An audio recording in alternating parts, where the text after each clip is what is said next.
The room was silent. Not the kind of silence that came with peace, but the kind that waited. The kind that weighed down on everything, thick and heavy. This was the throne room of an empire that had known nothing but dominance for thousands of years. The air held the history of the galaxy itself, though the walls had no tales to tell, only judgment. There were no windows in the imperial court, only cold stone and the soft flicker of flames casting shadows over the faces of those present. And at the center of it all, she sat. The Empress. Her throne wasn't ornate. It didn't need to be. It was simple, a reminder that power didn't need to shout. The eyes that watched her didn't look at her as a ruler. They looked at her as an absolute. For as long as anyone could remember, she had been here, untouched by the passage of time, untouched by the chaos of the galaxy beyond her walls. She ruled not through fear, though there was plenty of that. She ruled because she had to. It was a fact as immutable as gravity. The Empress looked out across the faces of her court, but she wasn't really seeing them. They were decorations, each of them playing their part, standing there in their robes of rank, symbols of their station sewn into their chests. Some had earned their place through cunning, others by birth. It didn't matter. None of them could challenge her. None of them ever would. She had seen entire species rise and fall. She had seen worlds born in fire and crumble into nothing. Her empire spanned countless systems, each one another piece of the puzzle she had created to hold it all together. But now, as she sat on that cold, silent throne, she wondered what it all meant. The galaxy had always belonged to her. But now, the question gnawed at her in ways she couldn't quite shake. What had it all been for? A small sound echoed through the hall, breaking her thoughts. A servant stepped forward, bowing so low that their forehead nearly touched the floor. They held a datapad in their hands, but the Empress didn't glance at it. She already knew what it contained. Reports from the outer territories, warnings of unrest, whispers of rebellion. It was always the same. She waved her hand, and the servant slunk back into the shadows. The court watched her, waiting for a reaction. She gave them none. What could they possibly understand of the thoughts that circled endlessly in her mind? They believed she was a god. Maybe once she had believed that too. But gods don't ask questions, and she had too many questions for her liking. Power, she thought. It was such a simple word, yet it carried the weight of the stars. What did it really mean?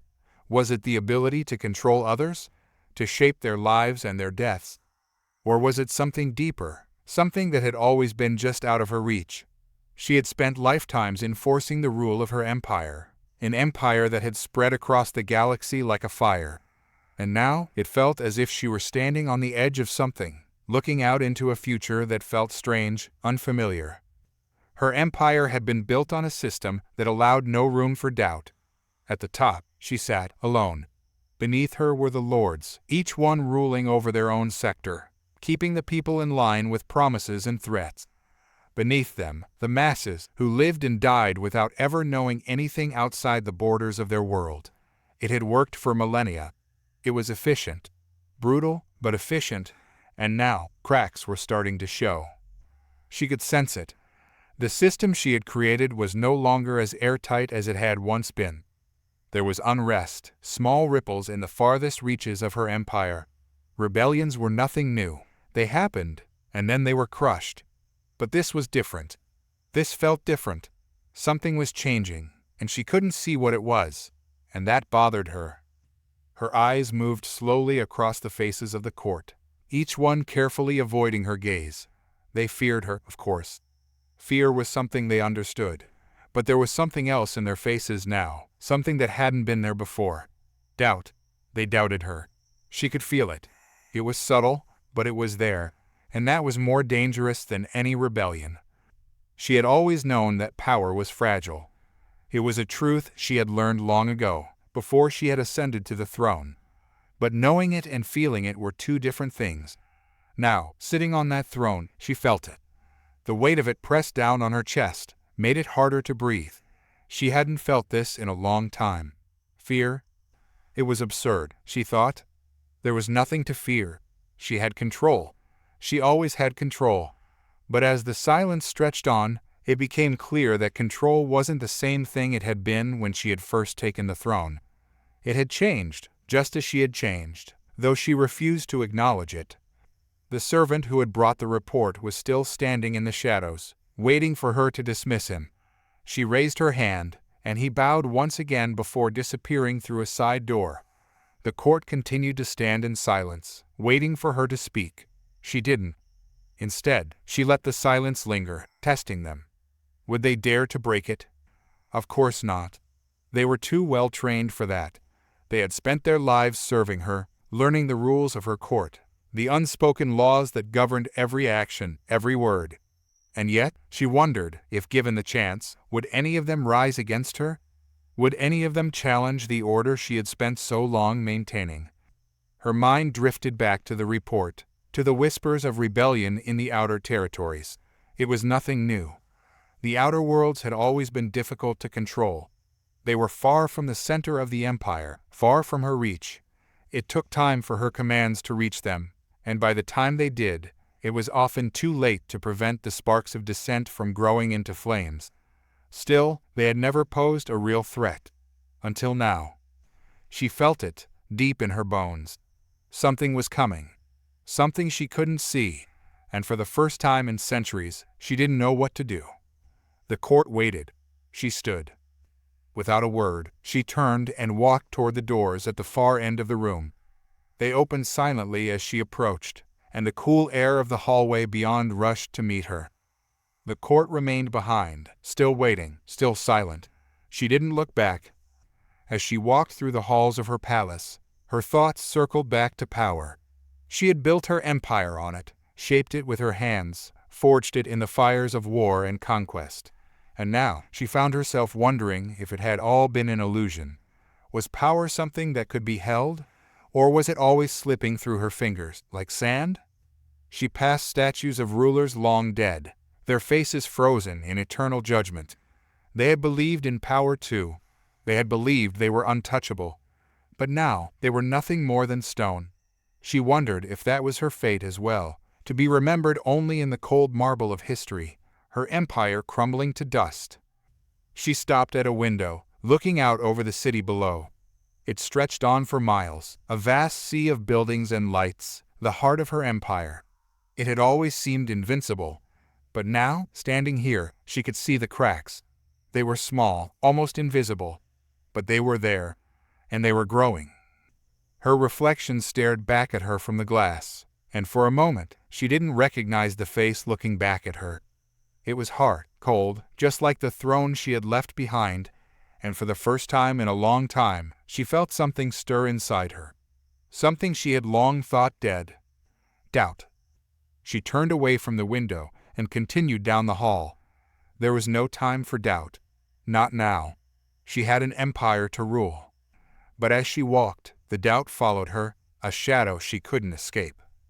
Captain Elias Walker stared out into the cold expanse of space from the observation deck of the Sol Invictus. The stars stretched endlessly in every direction, distant and indifferent.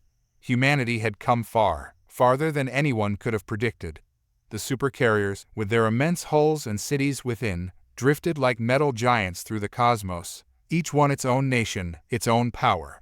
They were the future of humanity, self-sustaining, independent, and capable of unleashing devastation on a scale that rivaled the greatest empires in the galaxy. But Walker couldn't shake the feeling that something was wrong. He placed his hands on the railing, the cool metal grounding him in the present. Behind him, his crew worked with quiet efficiency, managing the ship's systems, coordinating with the other supercarriers in the fleet, and preparing for the next phase of their expansion. They all believed in the mission, or at least they acted like they did. Out here, so far from Earth, belief was just another tool for survival. The Sol Invictus was the pride of the fleet, a ship designed not just for war, but for endurance. It carried thousands of civilians, scientists, engineers, soldiers, and entire society on its own. There were farming modules, factories, schools. Children were born and raised on the ship, knowing only the life of the stars, and for the most part, it worked. Humanity had found a way to thrive, to carve out a place in a galaxy that had never made room for them. Walker had been raised to believe in humanity's destiny. Earth had always been fragile, divided, on the brink of collapse. But the supercarriers had changed everything. When the technology had first been discovered, it had seemed impossible, an accidental breakthrough that had taken humanity from being prey to the galaxy's predators to becoming a force to be reckoned with. No longer scattered, no longer fighting among themselves, humans had finally unified, bound together by the necessity of survival. But as their power grew, so did the questions. What were they becoming? Walker straightened, turning to face the bridge. His first officer, Commander Sarah Rain, stood at the console, her eyes fixed on the data streaming across the screen. She was younger than him, sharper in some ways.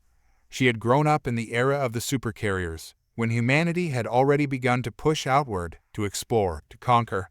She believed in the mission without question, without hesitation.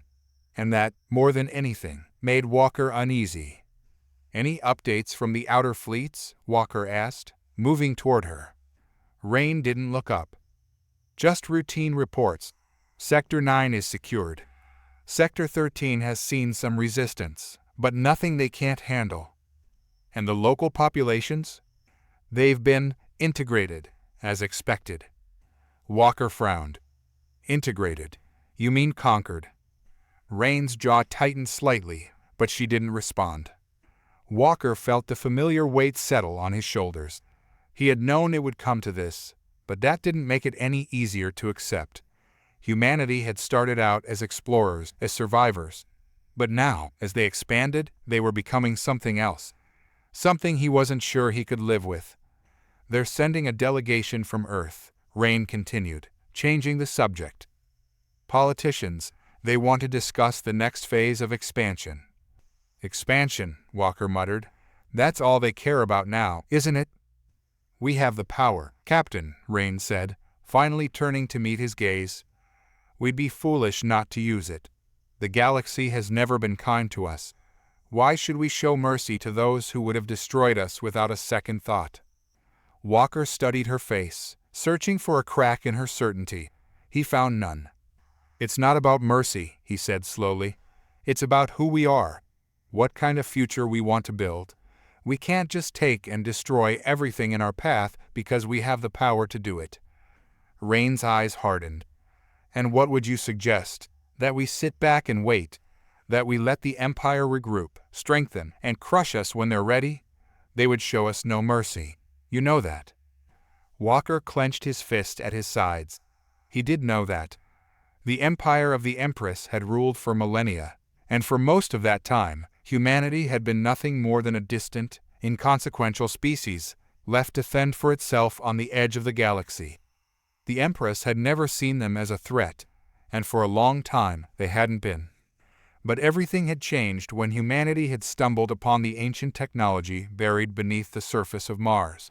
It had been a fluke, a discovery made by accident, but it had given humanity the tools to build the supercarriers, to harness energy in ways that had previously been unimaginable. Overnight, they had gone from prey to predator. And now, they were expanding, taking territory once held by the Empire, pushing outward into the galaxy. But with each step, with each victory, Walker felt something slipping away. The unity that had held them together, the sense of purpose that had driven them, it was all starting to feel hollow. "I don't want to become them," Walker said quietly. "The Empire. I don't want us to turn into what we've spent so long fighting against." "We're not them," Rain replied. "We're stronger, smarter. We're fighting for our survival, for our place in the galaxy." Walker sighed. He knew he wasn't going to win this argument. Not here, not now. Rain was too committed, too entrenched in the belief that power justified whatever they had to do to secure their future. And maybe she was right, but that didn't make it any easier to swallow. He turned away from her and looked out at the stars again. The silence felt different now, heavier. There was no peace in it, only the weight of the choices he knew he would have to make. "Captain," Rain said, her voice softer now, "you know what's at stake. If we don't take this opportunity, we might never have another chance." Walker closed his eyes for a moment, letting the tension drain from his body. She was right. He knew she was right, but that didn't make it any easier. "I'll be in my quarters," he said quietly. "Send word when the delegation arrives." He didn't wait for a response. He turned and walked toward the door, the sound of his boots echoing softly on the metal floor. The corridors of the Sol Invictus were wide and sterile, the walls lined with screens displaying data and maps of the surrounding systems. Everywhere he looked, he was reminded of the enormity of the task before him. As he reached his quarters, the door slid open with a soft hiss. Inside, the room was simple, functional. A desk, a bed, a viewport that looked out into space. It was a place of solitude, a place where he could think without the constant noise of the ship around him. He sat at the desk, running his hands through his hair. The weight of command pressed down on him more heavily than ever. The decisions he made here, now, would shape the future of humanity, and he wasn't sure if he was ready for that responsibility. A soft chime broke the silence, and the screen on his desk flickered to life. It was a message from Earth, encrypted and marked urgent. Walker hesitated for a moment before opening it. The face of Admiral Harkness appeared on the screen, his expression as stern as ever. Harkness had been one of the architects of humanity's rise, a man who had spent his life pushing for the expansion of the supercarrier fleet, for the domination of the galaxy. "Captain Walker," Harkness said, his voice gruff, "I trust you've been briefed on the situation. The delegation will be arriving within the next 24 hours. We need to make a decision about the next phase of expansion. The Council is leaning toward an all-out offensive against the Empire. We can't afford to hesitate any longer." Walker stared at the screen, feeling the weight of the words settle over him like a shroud. An all-out offensive. It was what Rain had been pushing for, what so many others believed was the only option. "Admiral," Walker said slowly, choosing his words carefully, "have we considered another way? Diplomacy, perhaps. Negotiation." Harkness's eyes narrowed. "Diplomacy? With the Empire? Captain, you know as well as I do that the Empress will never negotiate with us. She sees us as nothing more than an infestation to be eradicated." "Maybe," Walker replied. "But if we go down this path, there's no turning back. We're committing ourselves to a war that could last generations." "And what would you have us do?" Harkness asked, his voice rising slightly. "Sit back and wait for the Empire to crush us? We have the power, Captain. Now is the time to use it." Walker didn't respond immediately. He knew Harkness was right. The Empire wasn't going to give them any second chances, but the thought of what that power would cost haunted him. "I'll be ready for the delegation," Walker said finally. "But I'm not convinced that war is the only option." "War is the only option," Harkness said, his tone final. "And you'll need to get on board with that, Captain. The future of humanity depends on it." The screen went dark, leaving Walker alone in the silence once more. Captain Walker sat in silence, the faint hum of the Sol Invictus's engines the only sound in his quarters. The conversation with Admiral Harkness lingered in his mind, a weight that refused to lift. The thought of plunging humanity into an all-out war, of unleashing the full might of their fleet on the galaxy, gnawed at him. But as much as he wanted to believe there was another way, the reality was hard to ignore. War was coming. A soft knock on his door snapped him back to the present. He glanced at the time just a few hours before the Earth delegation was set to arrive. Walker took a deep breath, trying to push the weight of the future aside, if only for a moment. "Enter," he called, his voice steady but tired. The door slid open, revealing Commander Rain. Her expression was neutral, though Walker could sense a quiet tension in the way she held herself.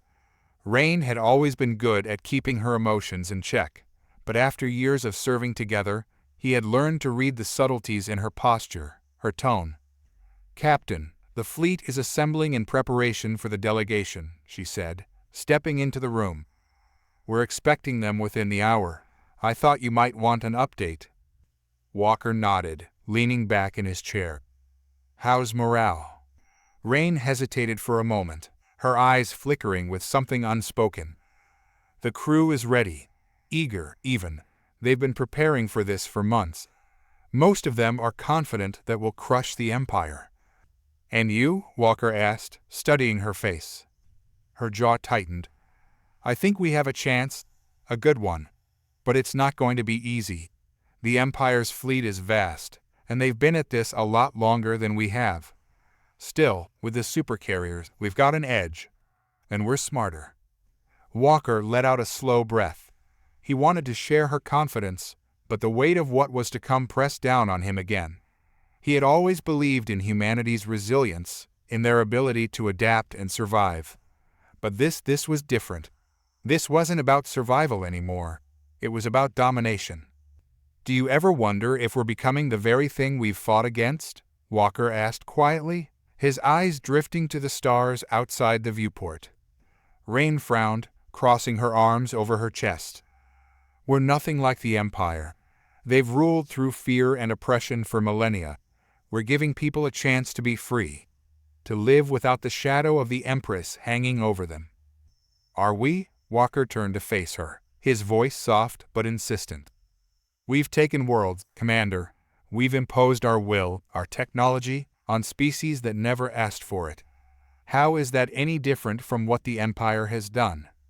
Rain's eyes hardened. It's different because we're not enslaving them. We're liberating them.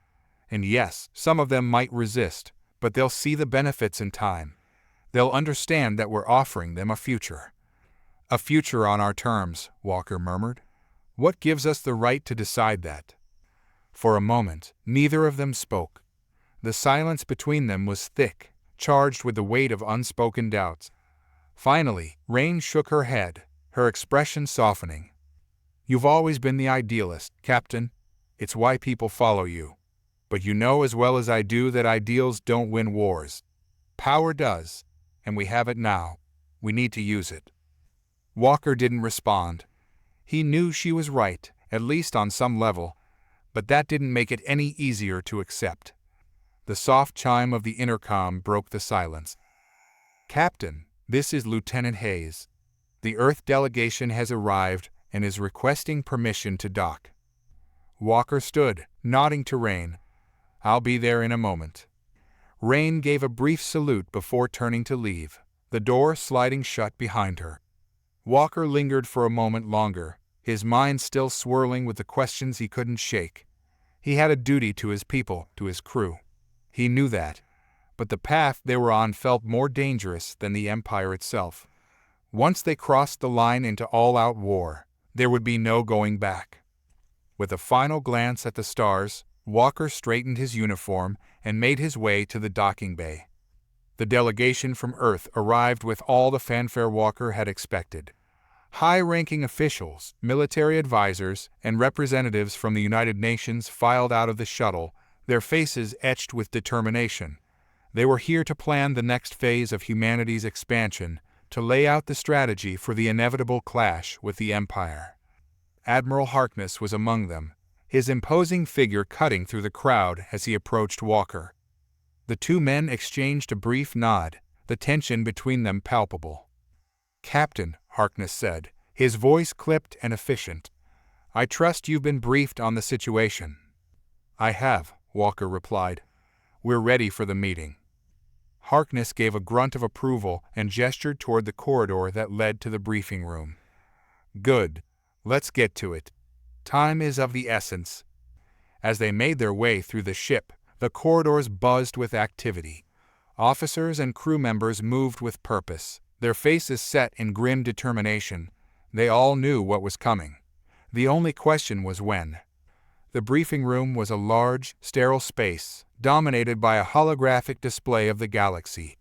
As the delegation took their seats, Walker stood at the head of the table, his gaze sweeping over the assembled faces. These were the people who would decide the fate of humanity. The weight of their decisions hung heavy in the air. Harkness wasted no time, launching into a detailed analysis of the Empire's fleet and their strategic positions across the galaxy.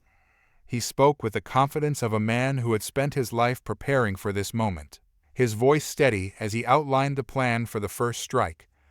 The Empire's forces are concentrated in the central sectors, Harkness said, gesturing to the glowing points on the map. Their fleet is vast, but it's spread thin. We'll hit them where they're weakest, in the outer territories. Take out their supply lines, cripple their infrastructure. Once we've destabilized them, we move in for the kill." The room was silent as Harkness spoke, the enormity of the task sinking in. Walker listened carefully, his mind racing. The plan was sound, but it was also brutal. There would be no room for mercy, no second chances. It was a strategy designed to overwhelm the enemy, to crush them before they had a chance to regroup. As Harkness continued, Walker's thoughts drifted to the Empire. For all its faults, for all its brutality, it had endured for thousands of years. It had been a constant in the galaxy, a force that had shaped the lives of countless species. And now, humanity was poised to bring it to its knees. But at what cost? "Captain Walker," Harkness said, snapping Walker out of his thoughts. "You'll be leading the first wave. Your fleet will spearhead the assault on Sector 17. The Sol Invictus will be at the tip of the spear." Walker nodded, though his mind was still elsewhere. The responsibility was staggering, but it wasn't the weight of command that troubled him. It was the knowledge that this first strike would set the tone for everything that followed. If they went in too hard, if they unleashed the full fury of their fleet without restraint, there would be no room for negotiation. No room for peace. "I'll have my crew ready," Walker said, his voice steady. Harkness gave a curt nod, satisfied.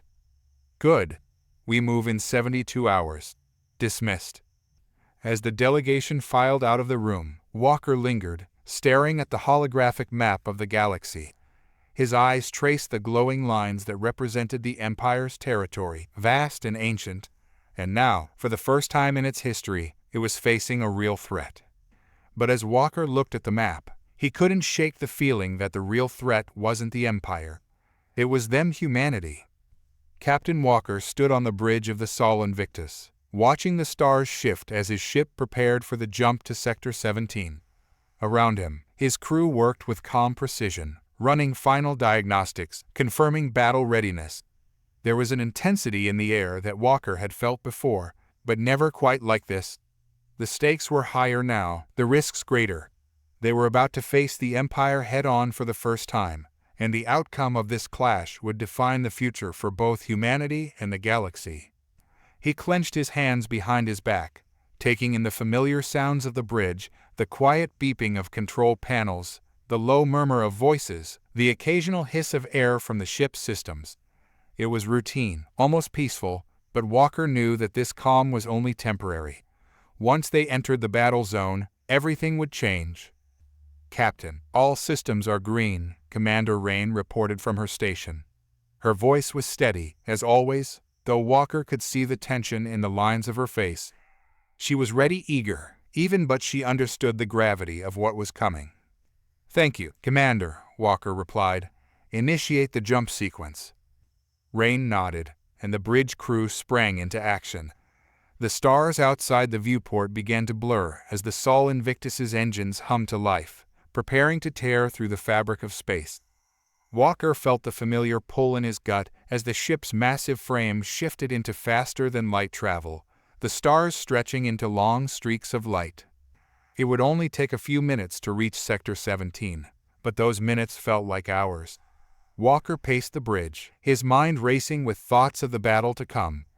The plan was clear. They would strike fast and hard, hitting the Empire's supply lines and outposts in the outer territories before the main fleet could respond.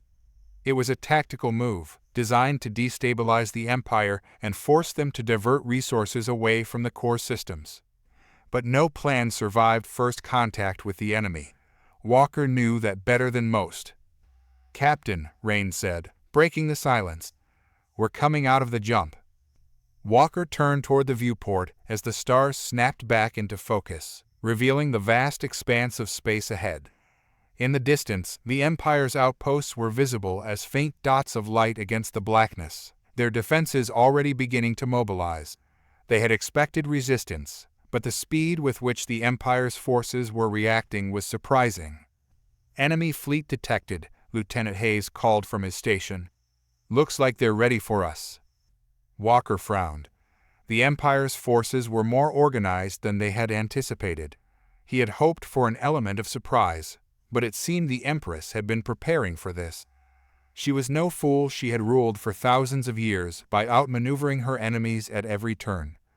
"How many ships?" Walker asked, moving to stand beside Hayes. 37 confirmed warships, and more on the way," Hayes replied, his fingers dancing over the controls. "They've got at least 2 dreadnoughts in the mix." Walker's frown deepened. Dreadnoughts were massive, heavily armed ships that rivaled the supercarriers in firepower. If the Empire had sent 2 of them to intercept the Sol Invictus and its fleet, they were taking this threat very seriously. "All hands, battle stations," Walker ordered, his voice carrying across the bridge. "Prepare for engagement."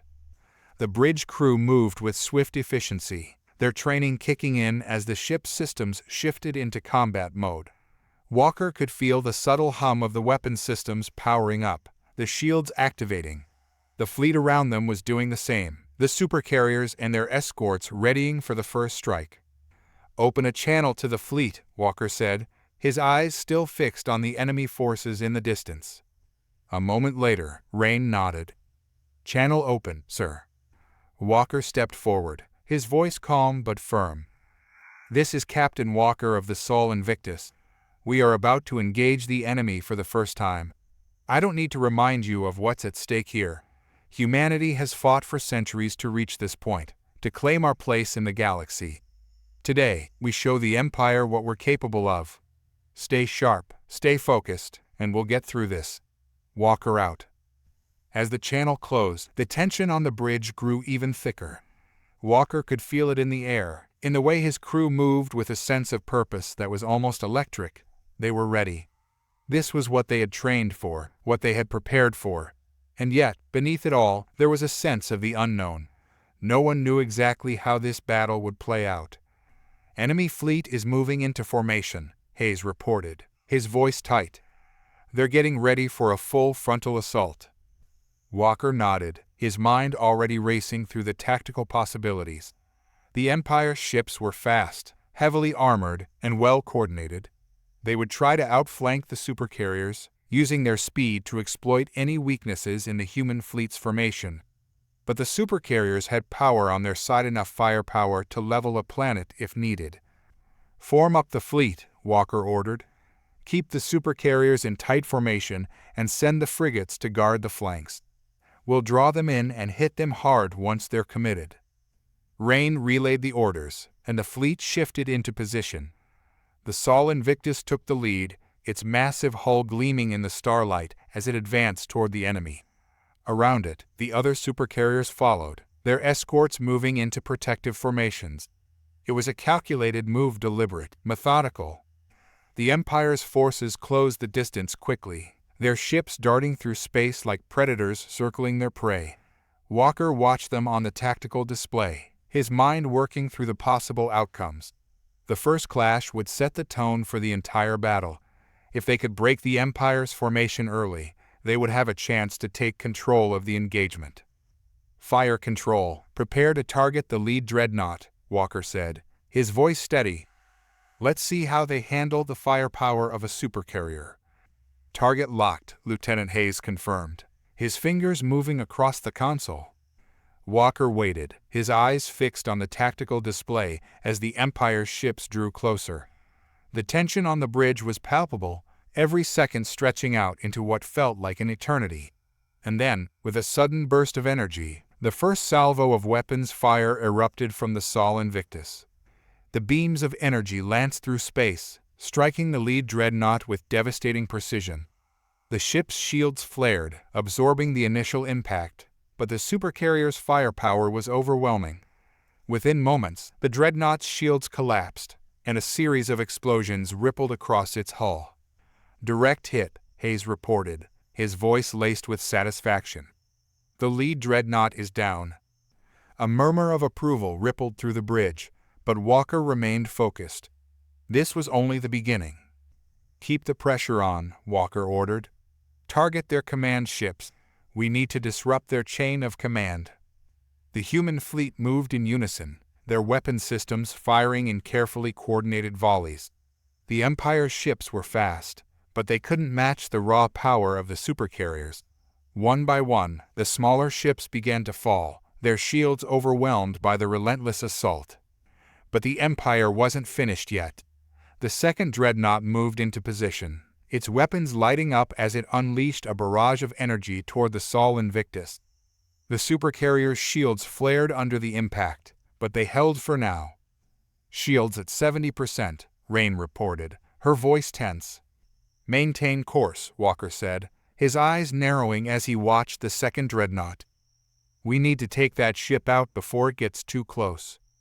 The Sol Invictus's weapon systems locked onto the dreadnought, and another volley of fire erupted from its cannons. The Empire's ship shuddered under the impact, its hull cracking as the supercarrier's firepower tore through its defenses. For a moment, it seemed like the battle was turning in their favor. But then, out of the corner of his eye, Walker saw something on the tactical display that made his heart skip a beat. "Captain," Hayes said, his voice suddenly urgent, "we've got incoming reinforcements. A lot of them." Walker's eyes flicked to the screen, and his stomach sank. More ships, dozens of them, were emerging from hyperspace, their signatures unmistakably Imperial. The Empire was sending everything they had. And the battle was far from over. Captain Elias Walker stood at the center of the bridge, his hands resting lightly on the railing, his gaze fixed on the tactical display before him. The initial clash had gone as well as anyone could have expected, perhaps even better. Several of the Empire's ships had been obliterated by the overwhelming firepower of the Sol Invictus and the human fleet. Yet, as the remaining enemy forces regrouped and reinforcements began to arrive, the atmosphere on the bridge shifted. The adrenaline that had carried them through the first stage of the battle was fading, and in its place came the weight of what lay ahead. The calm after the first wave of violence always had an unsettling quality. It was not the peace of a concluded conflict, but the stillness before the storm, the moment of collective breath holding before the next move. "Captain," Lieutenant Hayes spoke softly, his voice breaking through the quiet hum of the bridge. "The enemy fleet is regrouping, but they've pulled back for now. Reinforcements are holding position just outside weapons range." Walker nodded, acknowledging the information, but letting it settle in without response. His gaze remained distant, his thoughts elsewhere. He could feel the weight of every decision pressing down on him. His crew, his ship, the fleet, they were all depending on him. And beyond that, humanity itself was watching, waiting. He had never been a man who sought the burden of leadership. But here he was, at the center of a conflict that could define the future of not only his people but the galaxy itself. "Hold position," Walker said calmly, his voice betraying none of the uncertainty he felt within. "We're not going to chase them. Let them come to us if they want to continue this." The crew moved to execute his orders without question, their confidence in him unshaken by the sudden shift in the battle's momentum. Walker allowed himself a brief moment of satisfaction in their trust. It was a fragile thing, leadership built on perception as much as reality. A leader didn't have to be infallible, they only had to seem that way long enough to guide their people through the storm. As the Sol Invictus held its position, Walker stepped away from the railing and walked to the wide viewport at the front of the bridge. The stars outside gleamed coldly in the darkness, their light distant and indifferent to the struggles of those who fought and died under their gaze. It was a view he had seen countless times, but now, in the stillness between battles, it seemed different. More fragile, perhaps, as if the balance of power that had held the galaxy in its grip for so long was beginning to shift, and no one could say what would emerge on the other side. "Captain," Commander Rain's voice pulled him from his thoughts. She approached with her usual steady grace, her sharp eyes scanning his face before she spoke again. "What's our next move?" Walker turned to face her, studying her for a moment before answering. Rain was always composed, always efficient. In many ways, she was the perfect officer, focused, disciplined, unwavering in her commitment to their mission. But he knew that even she harbored doubts, just as he did. The difference was that she rarely let them show. "We hold for now," Walker replied evenly. "The Empire's forces are regrouping, but they're not making any aggressive moves. They know they can't win in a straight fight. not with our firepower. But they also know we're not going to chase them into an ambush. Rain nodded, understanding the unspoken strategy. Patience was key here. Walker wasn't going to be drawn into a trap or a costly engagement when the enemy was probing for weaknesses. Instead, he would force them to act first, to reveal their hand. It was a waiting game, but one he was willing to play. "We'll need to be ready when they do make their move," Rain said quietly, her gaze turning to the tactical display. "The reinforcements they've brought in aren't just for show. They're planning something bigger." Walker gave a slight nod. "I know. But for now, we let them sweat. Keep our people sharp, keep our defenses tight. If they want to test us again, we'll be ready." As Rain moved to relay the orders, Walker returned his attention to the stars beyond the viewport. His mind, however, was far from the current battle. Instead, it drifted back through the years to the rise of humanity in the galaxy. It had happened faster than anyone could have predicted, one technological leap after another, spurred on by a mix of desperation, ambition, and survival.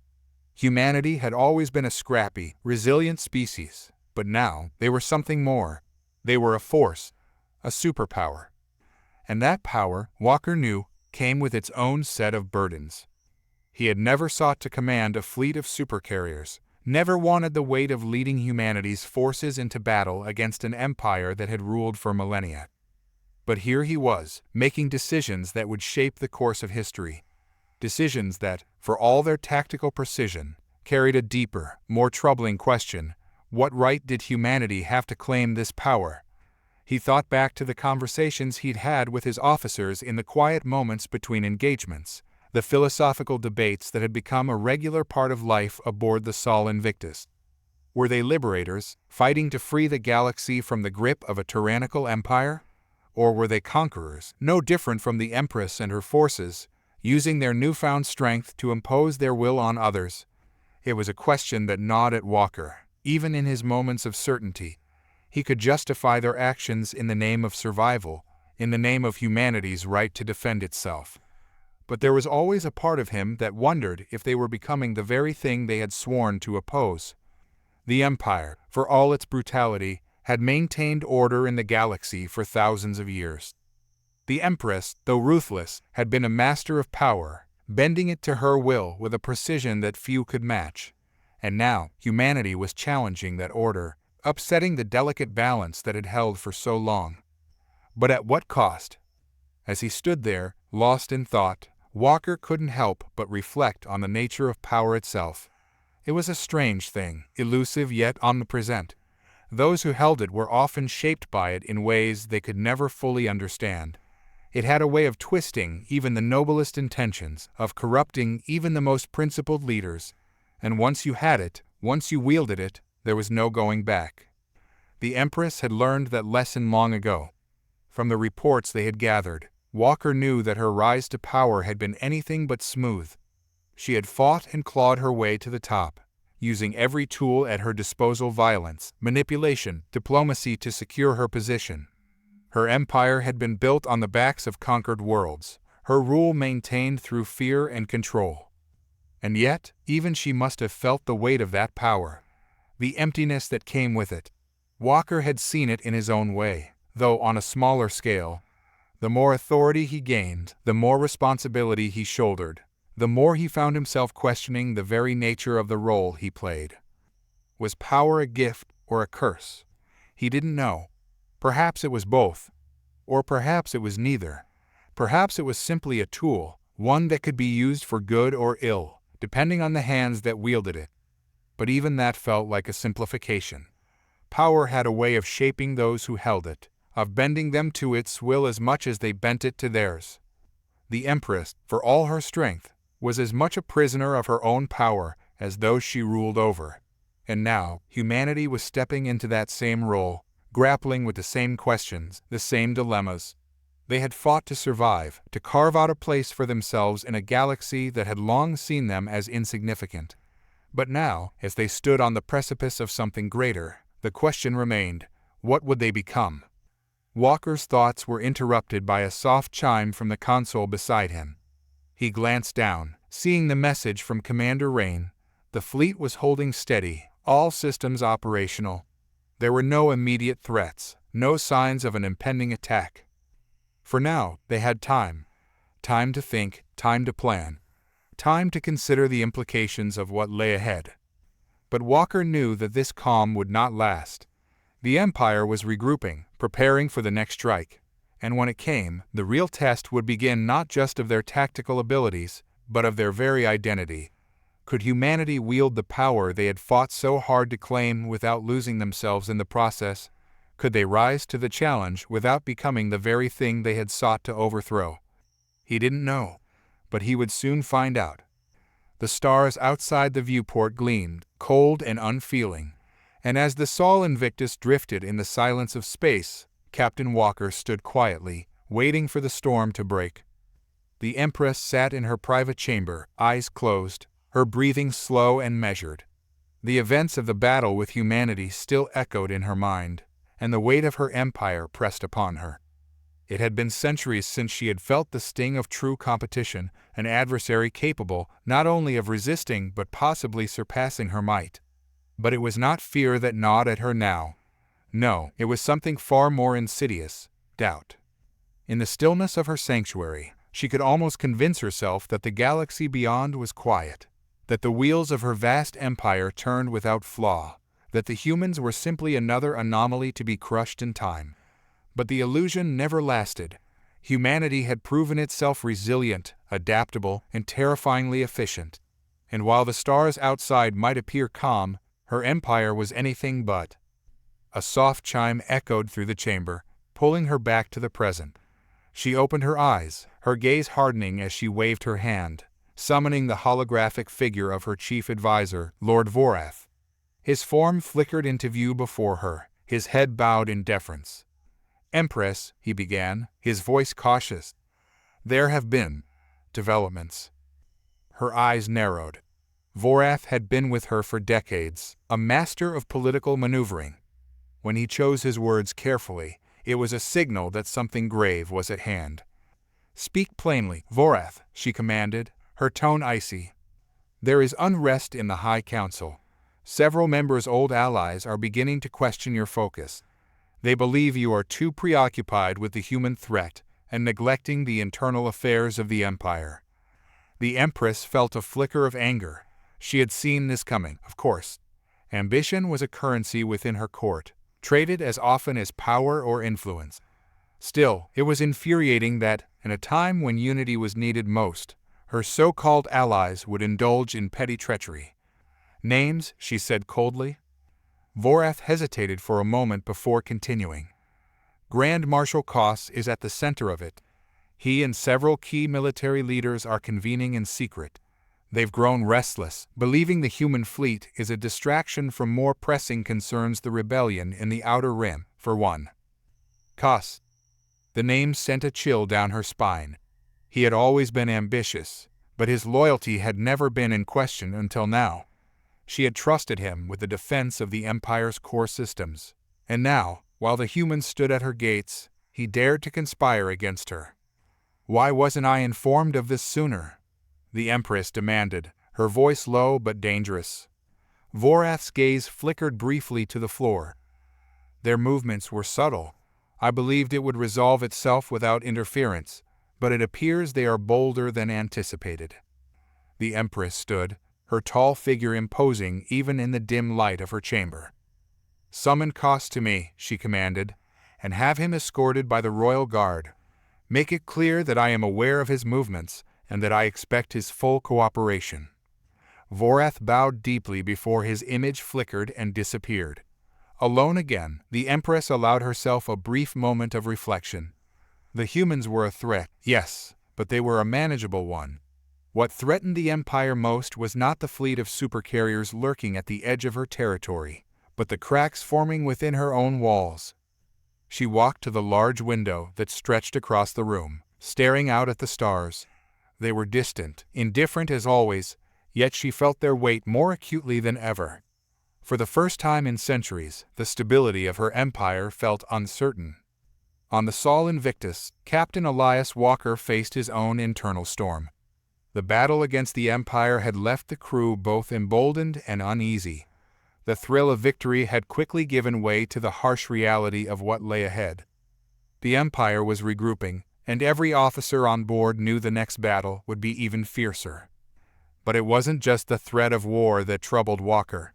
His communications console blinked with a priority message from Earth, one that he had delayed answering for as long as he could. The message was from the Senate, a directive from the highest political authorities in humanity's new galactic council. They were pressuring him, urging him to move more aggressively, to capitalize on their advantage. "Captain," Commander Rain's voice broke through his thoughts as she entered his quarters. She handed him a data pad with the latest fleet reports. "The Senate's message is clear. They want to push deeper into the Empire's territory." Walker sighed, rubbing his temples. "I know. They see this as a chance to strike while the iron is hot, but they're not the ones out here on the front lines." "The Senate believes we can cripple the Empire before it regroups," Rain said, her voice carefully neutral.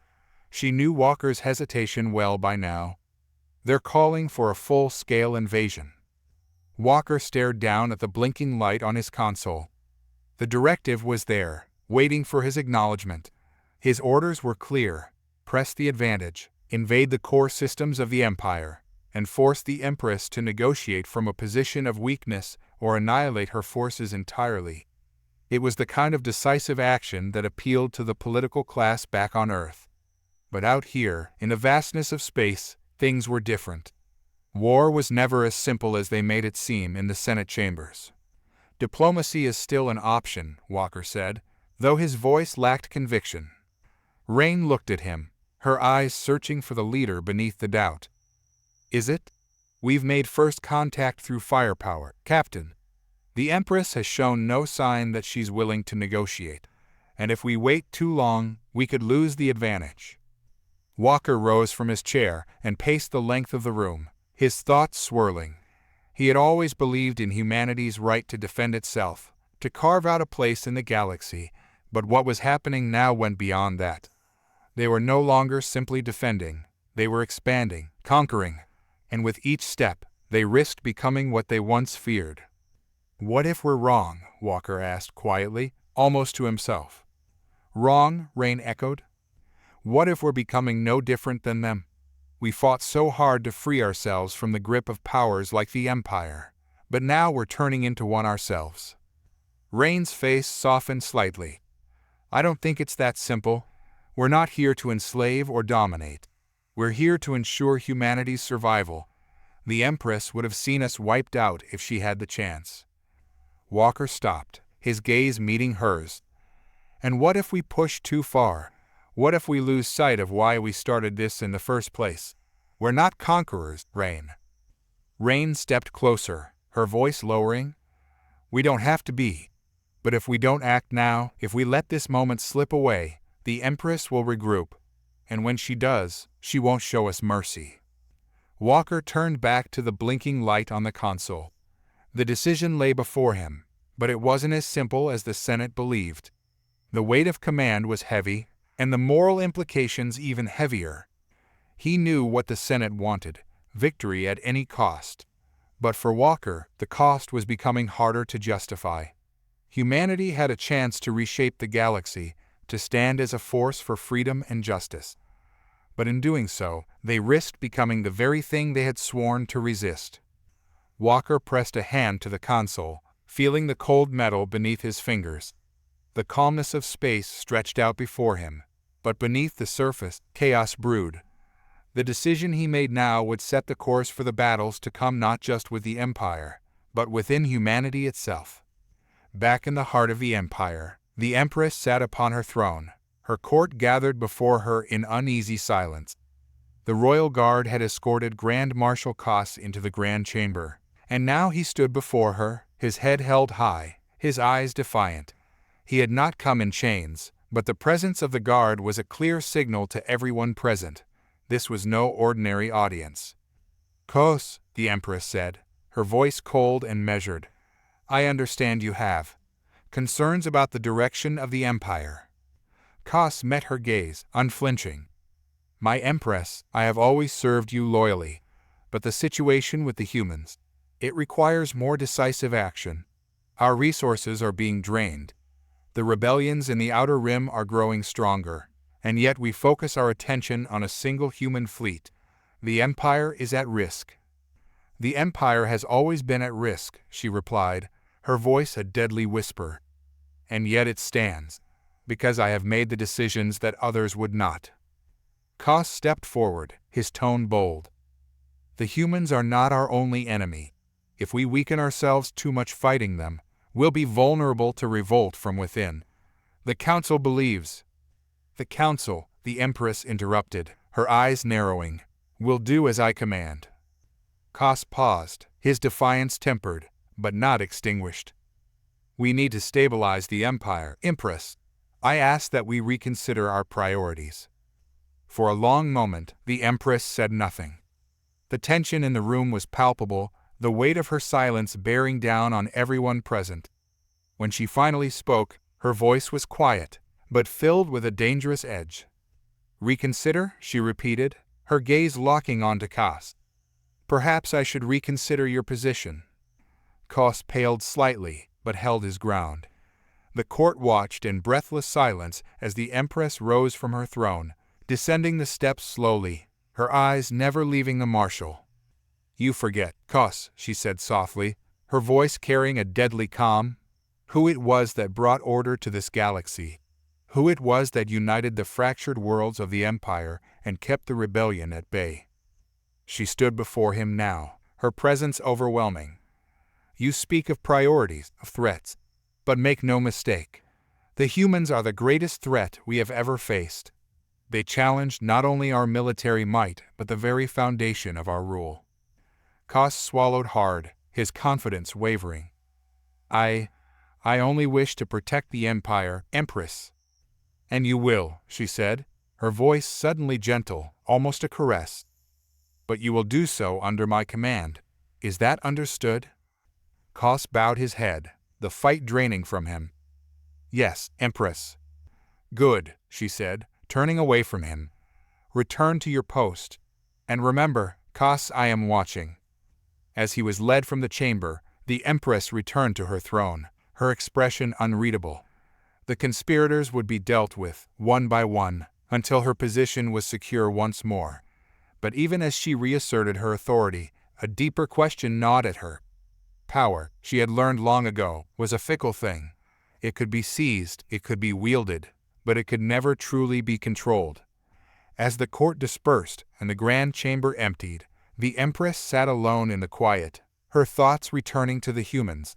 They had surprised her once. She would not let them surprise her again. Walker stood on the observation deck, staring out at the silent expanse of stars.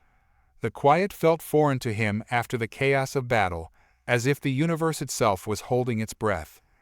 The Sol Invictus drifted among the remnants of the battlefield, a fortress that had endured. But while the ship remained unbroken, Walker's mind was another matter entirely. He had been commander of the fleet for years, long enough to know what victory looked like. Yet the triumph of the recent clash with the Empress's forces left a bitter taste in his mouth. The humans had fought with precision and ingenuity, outmaneuvering the enemy at every turn. But as Walker reflected on the battle, he couldn't shake the unease creeping into his thoughts. He saw in humanity's growing power a reflection of something darker. The Sol Invictus was no ordinary vessel. It was a testament to humanity's will to survive, but also to dominate. Its design sleek and imposing, with weaponry that could level entire planets, spoke not only of defense, but of the capacity to inflict devastation. Walker had spent years championing humanity's right to defend itself, but as he stood on the deck, watching the faint trails of destruction lingering in space, the line between defense and conquest seemed increasingly blurred. The soft hum of the ship's engines filled the space around him, grounding him in the present moment. Walker turned, his eyes tracing the room's sparse but efficient design. The Sol Invictus, like its crew, was built with purpose. Every system, every corridor meticulously planned to ensure survival in the harshest conditions. It was humanity's greatest achievement, a testament to their ingenuity and resilience. But as Walker's gaze fell on the data reports lining his console, he realized that this strength came with a heavy price. He keyed in his access code, bringing up the most recent communications from the other supercarriers. Each was a floating city, independent and self-sufficient, a reflection of humanity's decentralized ethos. It was this structure, this refusal to rely on a single point of authority that had allowed humanity to thrive. Yet now, with their newfound power, cracks were beginning to show. Not in their technology or their ability to fight, but in the unity that had once held them together. Walker scrolled through reports from the outer fleets. Several captains had pushed forward aggressively, disregarding orders to regroup. They sought to expand their influence, to claim more territory from the Empire. The humans, it seemed, were no longer content with mere survival. Victory had given them a taste of something more, something dangerous. The door behind him slid open, and Commander Rain entered. She moved with quiet purpose, her presence a calm in the midst of the storm brewing within Walker. She approached him without a word, standing beside him at the observation deck. Together, they watched the stars. "You've been up here for hours," Rain said, her voice soft but direct. "The crew's starting to wonder if you've forgotten about them." Walker gave a small, tired smile. "I've been thinking." "About what?" He didn't answer immediately. Instead, he tapped the console, bringing up the reports for her to see. "The captains are pushing beyond their orders. They're moving deeper into the Empire's territory, taking what they can." Rain glanced at the reports, her brow furrowing. "Isn't that what the Senate wanted? We've been given the green light to expand. It's what we've been fighting for." Walker shook his head. "We've been fighting to defend ourselves, Rain. There's a difference." Rain was quiet for a moment, considering his words. "We're stronger now than we've ever been. The Empress is on the back foot. If we don't press our advantage, she'll regroup. And when she does, she'll come at us with everything she has." "I know," Walker said, his voice heavy with resignation. "But what are we becoming in the process?" Rain turned to him, her eyes sharp. "We're surviving." "Are we?" Walker's gaze remained fixed on the stars. "Or are we becoming the very thing we've fought against?" Rain studied him for a moment, her expression unreadable. "You're talking about the Empire." Walker nodded. "The Empress rules through power and fear. She's maintained control for centuries by crushing any who stand against her. And now, we're doing the same." "We're not enslaving anyone," Rain countered. "We're liberating ourselves. There's a difference." "Is there?" Walker's voice was quiet, but the question hung heavily in the air. "We've built these supercarriers to protect humanity, to ensure our survival. But now, we're using them to expand, to take what isn't ours. At what point do we stop being defenders and start becoming conquerors?" Rain was silent, her eyes shifting back to the stars. She had always been pragmatic, focused on the mission at hand. But Walker's words stirred something within her. She had seen the destruction they had wrought firsthand, seen the devastation left in their wake. And while she believed in humanity's right to survive, she couldn't ignore the consequences of their actions. "We can't afford to hesitate," Rain said finally, her voice low. "Not now. Not when the stakes are this high." "I'm not talking about hesitation," Walker replied. "I'm talking about who we are, about what we're becoming." Rain looked at him, her eyes searching his face for a moment before she spoke. "You've always led us with strength and conviction, Elias. The crew looks to you because you've never wavered, even when things were at their worst. But if you start doubting yourself now—" "I'm not doubting myself," Walker said, cutting her off. "I'm doubting our course." He turned to face her fully, his expression earnest. "We've always been a species that values freedom, that fights for self-determination. But now, we're on the verge of becoming something else. Something darker, and I need to know if this is really the path we want to take." Rain held his gaze for a long moment before she finally spoke. "What other choice do we have? We can't just stop. The Empress will come for us if we don't push forward." "I'm not saying we stop," Walker replied, his tone measured. But we need to think about why we're doing this. Is it to protect humanity? Or are we just grasping for power? Rain's jaw tightened, but she didn't argue. She knew Walker well enough to understand that he wasn't being naive. His concern came from a place of deep conviction, a place that had guided him through every difficult decision he'd made.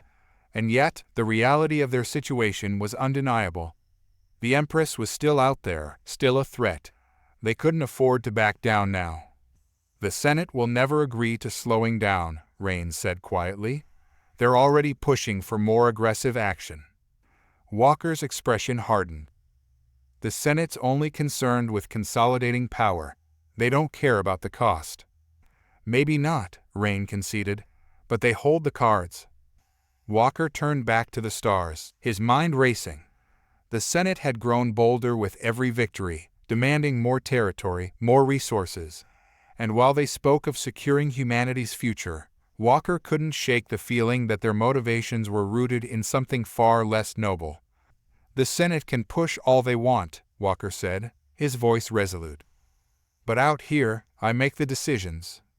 Rain raised an eyebrow, surprised by the sudden firmness in his tone.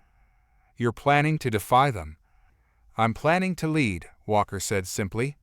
"I won't let us become what we fought so hard to escape." The two stood in silence for a long moment, the tension between them palpable. Rain understood the weight of Walker's words, but she also knew the risks involved. Defying the Senate wasn't a decision to be made lightly, especially not when humanity's survival was at stake. Finally, she nodded. "I'll support whatever decision you make, Elias. But know that the crew will follow you, no matter what. Just don't lead us into ruin." Walker gave her a small, weary smile. "I won't." Rain placed a hand on his shoulder, a rare gesture of comfort. "We're with you, Captain. Always." As she turned to leave, Walker remained at the observation deck, his mind heavy with the choices before him. The stars stretched out before him, vast and indifferent, a reminder of the delicate balance humanity now found itself in. The war had moved beyond the calculated strategies of high command. The stars no longer marked boundaries between empires, they marked lives lost, civilizations crushed, and victories snatched from the edge of oblivion. Captain Elias Walker stood once again on the bridge of Sol Invictus, the command deck buzzing with activity. The hum of the ship's massive engines, the rhythmic beeps of control panels, and the steady chatter of officers working at their stations filled the air. His gaze was fixed on the holographic map projected in front of him. The Sol Invictus was at the heart of the human fleet, flanked by other supercarriers and smaller vessels. The fleet had spread out in a loose formation, prepared for another offensive against the Empress's forces, which had regrouped and dug in on the outer edges of one of her key border planets. Walker's mind was calm but focused, aware of the gravity of the battle they were walking into. This was not just a clash of ships, it was a fight for humanity's future, and the cost of failure was something he dared not fully contemplate. Rain stood beside him, her eyes also locked on the map. "We have them boxed in. Every path of retreat is covered, and the Empress's forces are dwindling." Walker gave a slow nod. "It's almost too easy." Rain glanced at him. "You're waiting for the catch." "I've learned to expect it by now," he replied, his voice steady but laced with an edge of tension. "The Empress is not one to retreat without some sort of contingency plan. She's clever, calculating." "She's desperate," Rain said. "She has to know this is her last stand." Walker wasn't so sure. He'd studied the Empress long enough to know that desperation didn't drive her, calculation did. Every move she made was with a long-term goal in mind, and that was what unsettled him. For weeks now, humanity had been on the offensive, pushing deeper into the Empire's territories, cornering the Empress's forces at every turn. Yet, something in the back of his mind warned him that the ease of their victories was a misstep, a bait laid for a much larger trap. "Captain," one of the officers at the control console called out. "We're picking up movement from the enemy fleet. It looks like they're breaking formation." Walker stepped forward, studying the readouts. The enemy ships were indeed shifting, but not in the haphazard manner of a retreat. They were realigning, consolidating their forces into a tighter formation near the center of the planetary system. They were moving with purpose. "They're not running," Walker murmured, narrowing his eyes. "They're regrouping." Rain frowned. "That doesn't make sense. We've got the numbers. They should be scattering, not holding their ground." Walker's mind raced. Every instinct he had screamed that something was wrong. "What are they waiting for?" he muttered under his breath. The officer spoke up again. "Sir, incoming transmission from Admiral Liu on the Vanguard. He's asking for orders." Walker hesitated for a brief moment. The path ahead seemed clear. Humanity had the advantage. But years of command had taught him to trust his instincts, and right now, those instincts were screaming at him to proceed with caution. "Tell the Admiral to hold his position," Walker said finally. "We wait." "Captain," Rain's voice was a mixture of confusion and concern. Walker turned to face her. "The Empress isn't retreating. She's baiting us. I don't know what she has planned, but we're not walking into it blindly." Rain opened her mouth to argue, but closed it quickly. She trusted Walker's judgment, even when she didn't understand it, and she knew he wouldn't hesitate to act when the time came. Minutes passed, the tension in the air thickening as both fleets remained in a delicate stalemate. Then, without warning, the entire map lit up in a blaze of activity. "Sir, enemy fleet is advancing," the officer called out, his voice sharp with urgency. Walker's eyes darted to the holographic display. The Empress's forces were moving as one, their ships accelerating toward the human fleet with terrifying speed. "Battle stations," Walker ordered, his voice calm but commanding. "All ships, prepare to engage." The bridge erupted into controlled chaos as alarms blared and officers scrambled to their stations. The human fleet began to reposition, forming a defensive line against the oncoming assault. Walker watched as the enemy ships closed the distance, their energy signatures spiking. Something was wrong. This wasn't just a standard attack. "They're overcharging their weapons," Rain said, her voice tight with alarm. "That's a suicide run." Walker's jaw clenched. He'd seen tactics like this before, desperate fleets sending their ships to crash into their enemies in one final act of defiance. But this felt different. The Empress wasn't a leader who relied on desperation. There was something else at play here. "Sir, we're detecting a massive energy buildup in the center of their fleet," one of the officers shouted. Walker's eyes snapped to the display. In the middle of the Empress's formation, a single ship stood out, its energy output unlike anything he'd ever seen. "What the hell is that?" Rain whispered, her eyes wide. Before anyone could answer, the ship unleashed a blinding surge of energy. The shockwave tore through space, and within moments, half of the human fleet's systems went dark. "Emp, we've been hit with an EMP," one of the engineers called out, frantically working to restore power. Walker's hands gripped the edge of the console as the Sol Invictus shuddered, its systems momentarily flickering before emergency backups kicked in. He turned to Rain, his voice grim. "Get the engines back online. Now." Rain didn't hesitate, barking orders to the engineering team as the bridge buzzed with frantic activity. But Walker's mind was elsewhere. He stared at the enemy ship, realizing what had just happened. The Empress had developed a weapon unlike anything humanity had ever encountered. A single pulse had disabled half of their fleet in an instant, leaving them vulnerable. And now, her forces were closing in, ready to exploit the chaos. "We need to fall back," Rain said, her voice steady despite the tension. "We can't hold them off without full power." Walker didn't respond immediately. His mind raced, weighing their options. Retreat was the logical choice. They were outmatched, and staying would only result in more losses. But something inside him rebelled against the idea of turning tail and running. Humanity had come too far, fought too hard, to back down now. "We hold the line," he said finally, his voice resolute. Rain blinked, caught off guard by his decision. "Captain, we can't." "We hold the line," Walker repeated, cutting her off. Get the other ships online. Divert all power to the shields and weapons. We're not giving them an inch." Rain hesitated for a moment, then nodded. She trusted Walker, even when his decisions seemed reckless. "Aye, sir." The next few minutes were a blur of frantic orders and desperate repairs. Engineers worked around the clock to restore power to the fleet, while the remaining operational ships formed a defensive perimeter around the disabled vessels. Walker stood at the center of it all, his mind focused on the battle ahead. "Enemy ships are closing in," the tactical officer reported, his voice tight with tension. "We've got less than 2 minutes before they're within firing range." Walker nodded, his gaze never leaving the holographic display. The Empress's forces were bearing down on them, their weapons primed and ready. But humanity had faced impossible odds before, and they had always come out on top. This time would be no different. "All ships, open fire," he ordered.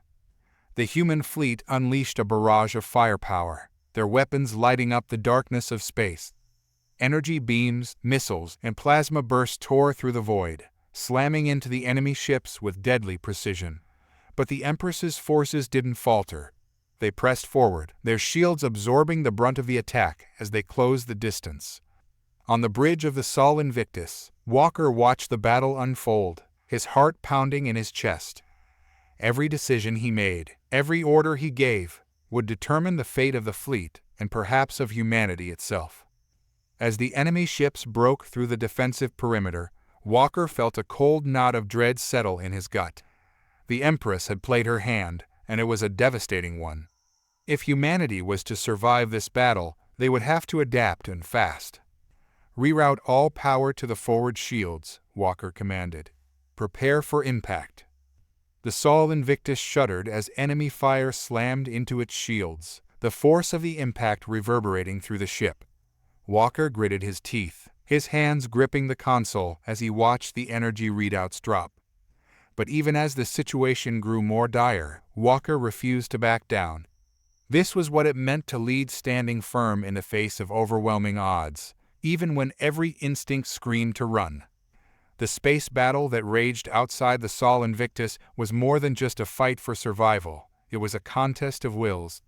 On one side, humanity clung desperately to their hard-won place in the galaxy, a species once scattered and weak, now unified and powerful. On the other, the Empress, a ruler who had shaped the galaxy in her image for millennia, sought to remind humanity that they were still insignificant in the grand scheme of her empire. Both sides knew that this battle could tip the balance in the war, and the stakes were palpable in every action taken.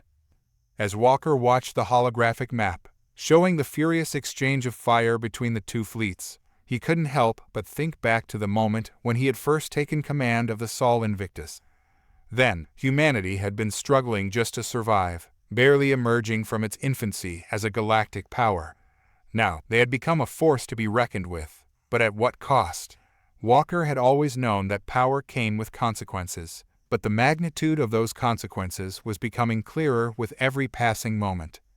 "Shields holding at 60%, Rain reported from her station, her voice steady but tight with focus.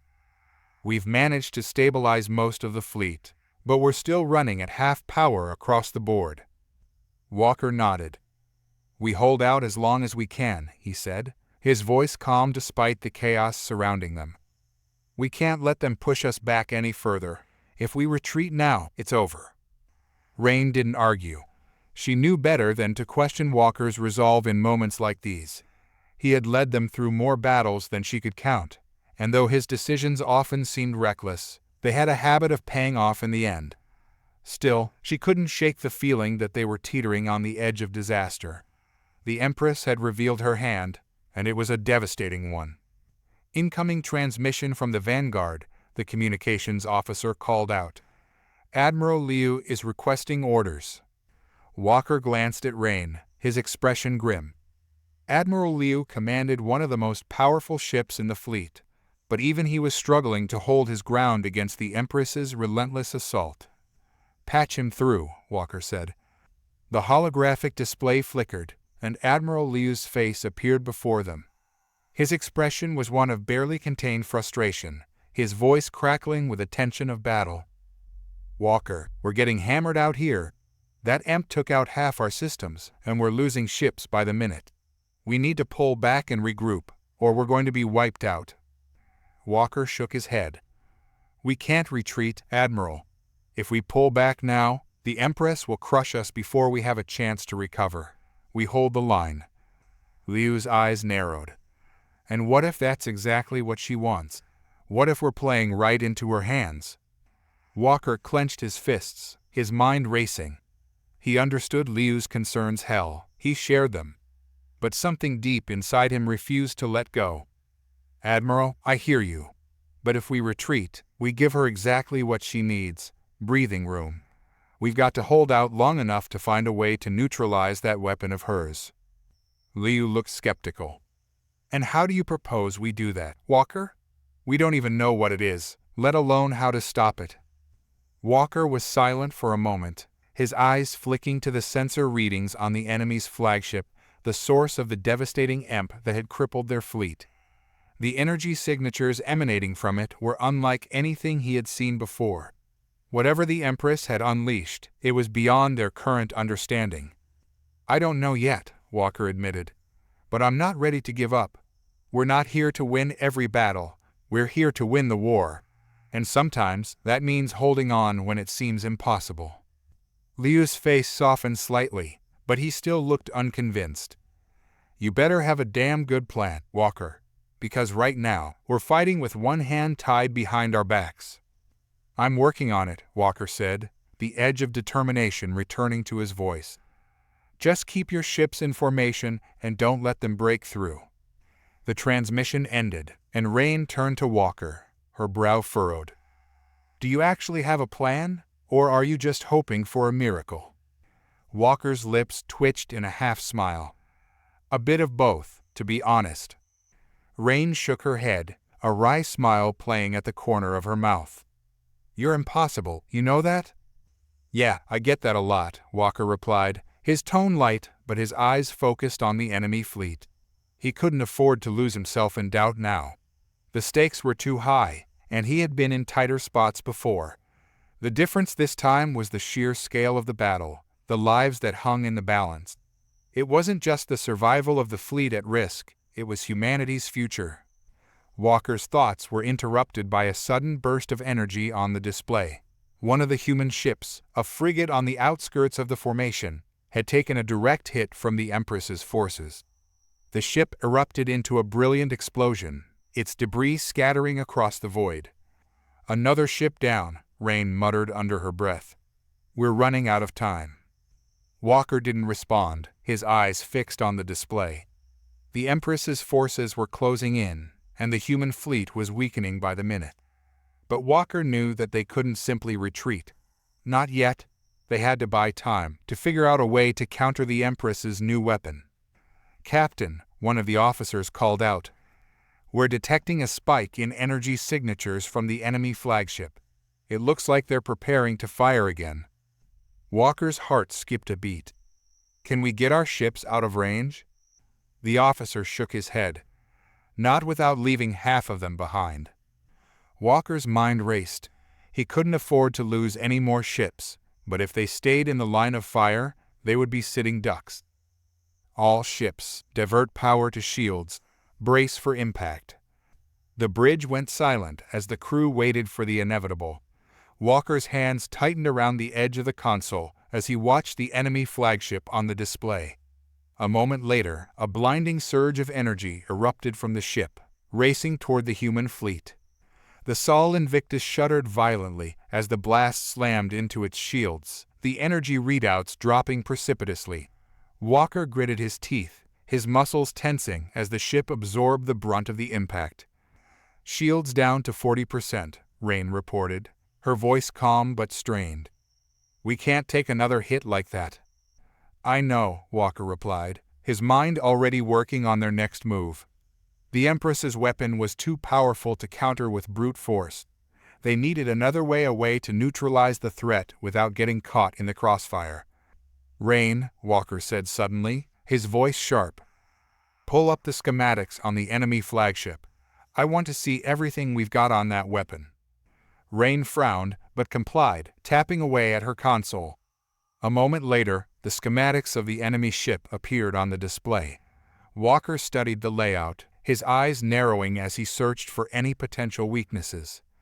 "There," he said, pointing to a small cluster of energy conduits near the center of the ship. "That's the power source for the weapon. If we can disable those conduits, we might be able to shut it down."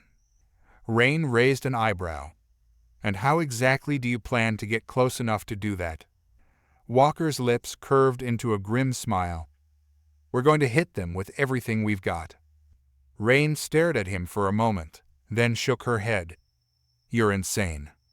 "Maybe," Walker replied, his voice steady, "but it's the only shot we've got." He turned to the tactical officer. "Prepare a strike team. We're going after that weapon." The officer blinked in surprise. "You're leading the assault personally." Walker's gaze hardened. "If we're going to take down the Empress's weapon, I'm not sending anyone else to do it."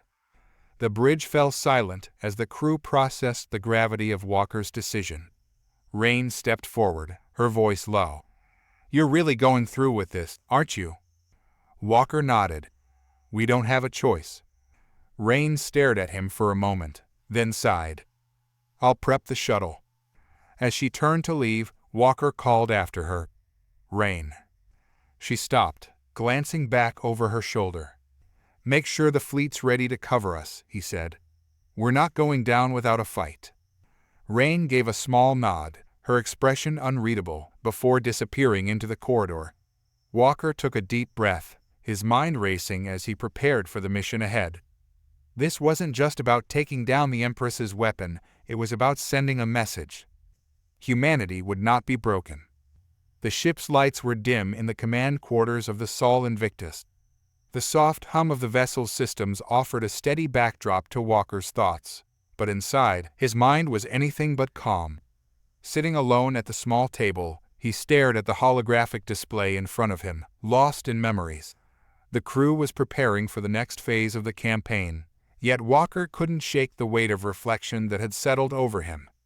He had always prided himself on his clarity in the heat of battle, the ability to make the hardest decisions without hesitation. But now, with the tide of the war turning and humanity standing toe-to-toe with the Empress's empire, he found himself wrestling with questions he thought he had long since buried.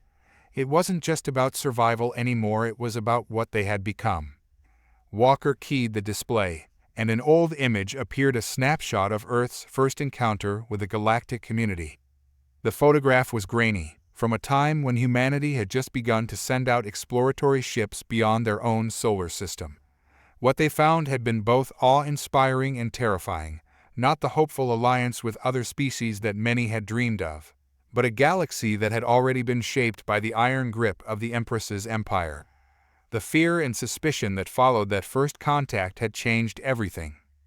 Walker's thoughts drifted back to his youth, to the days when he had been just another pilot in the fleet.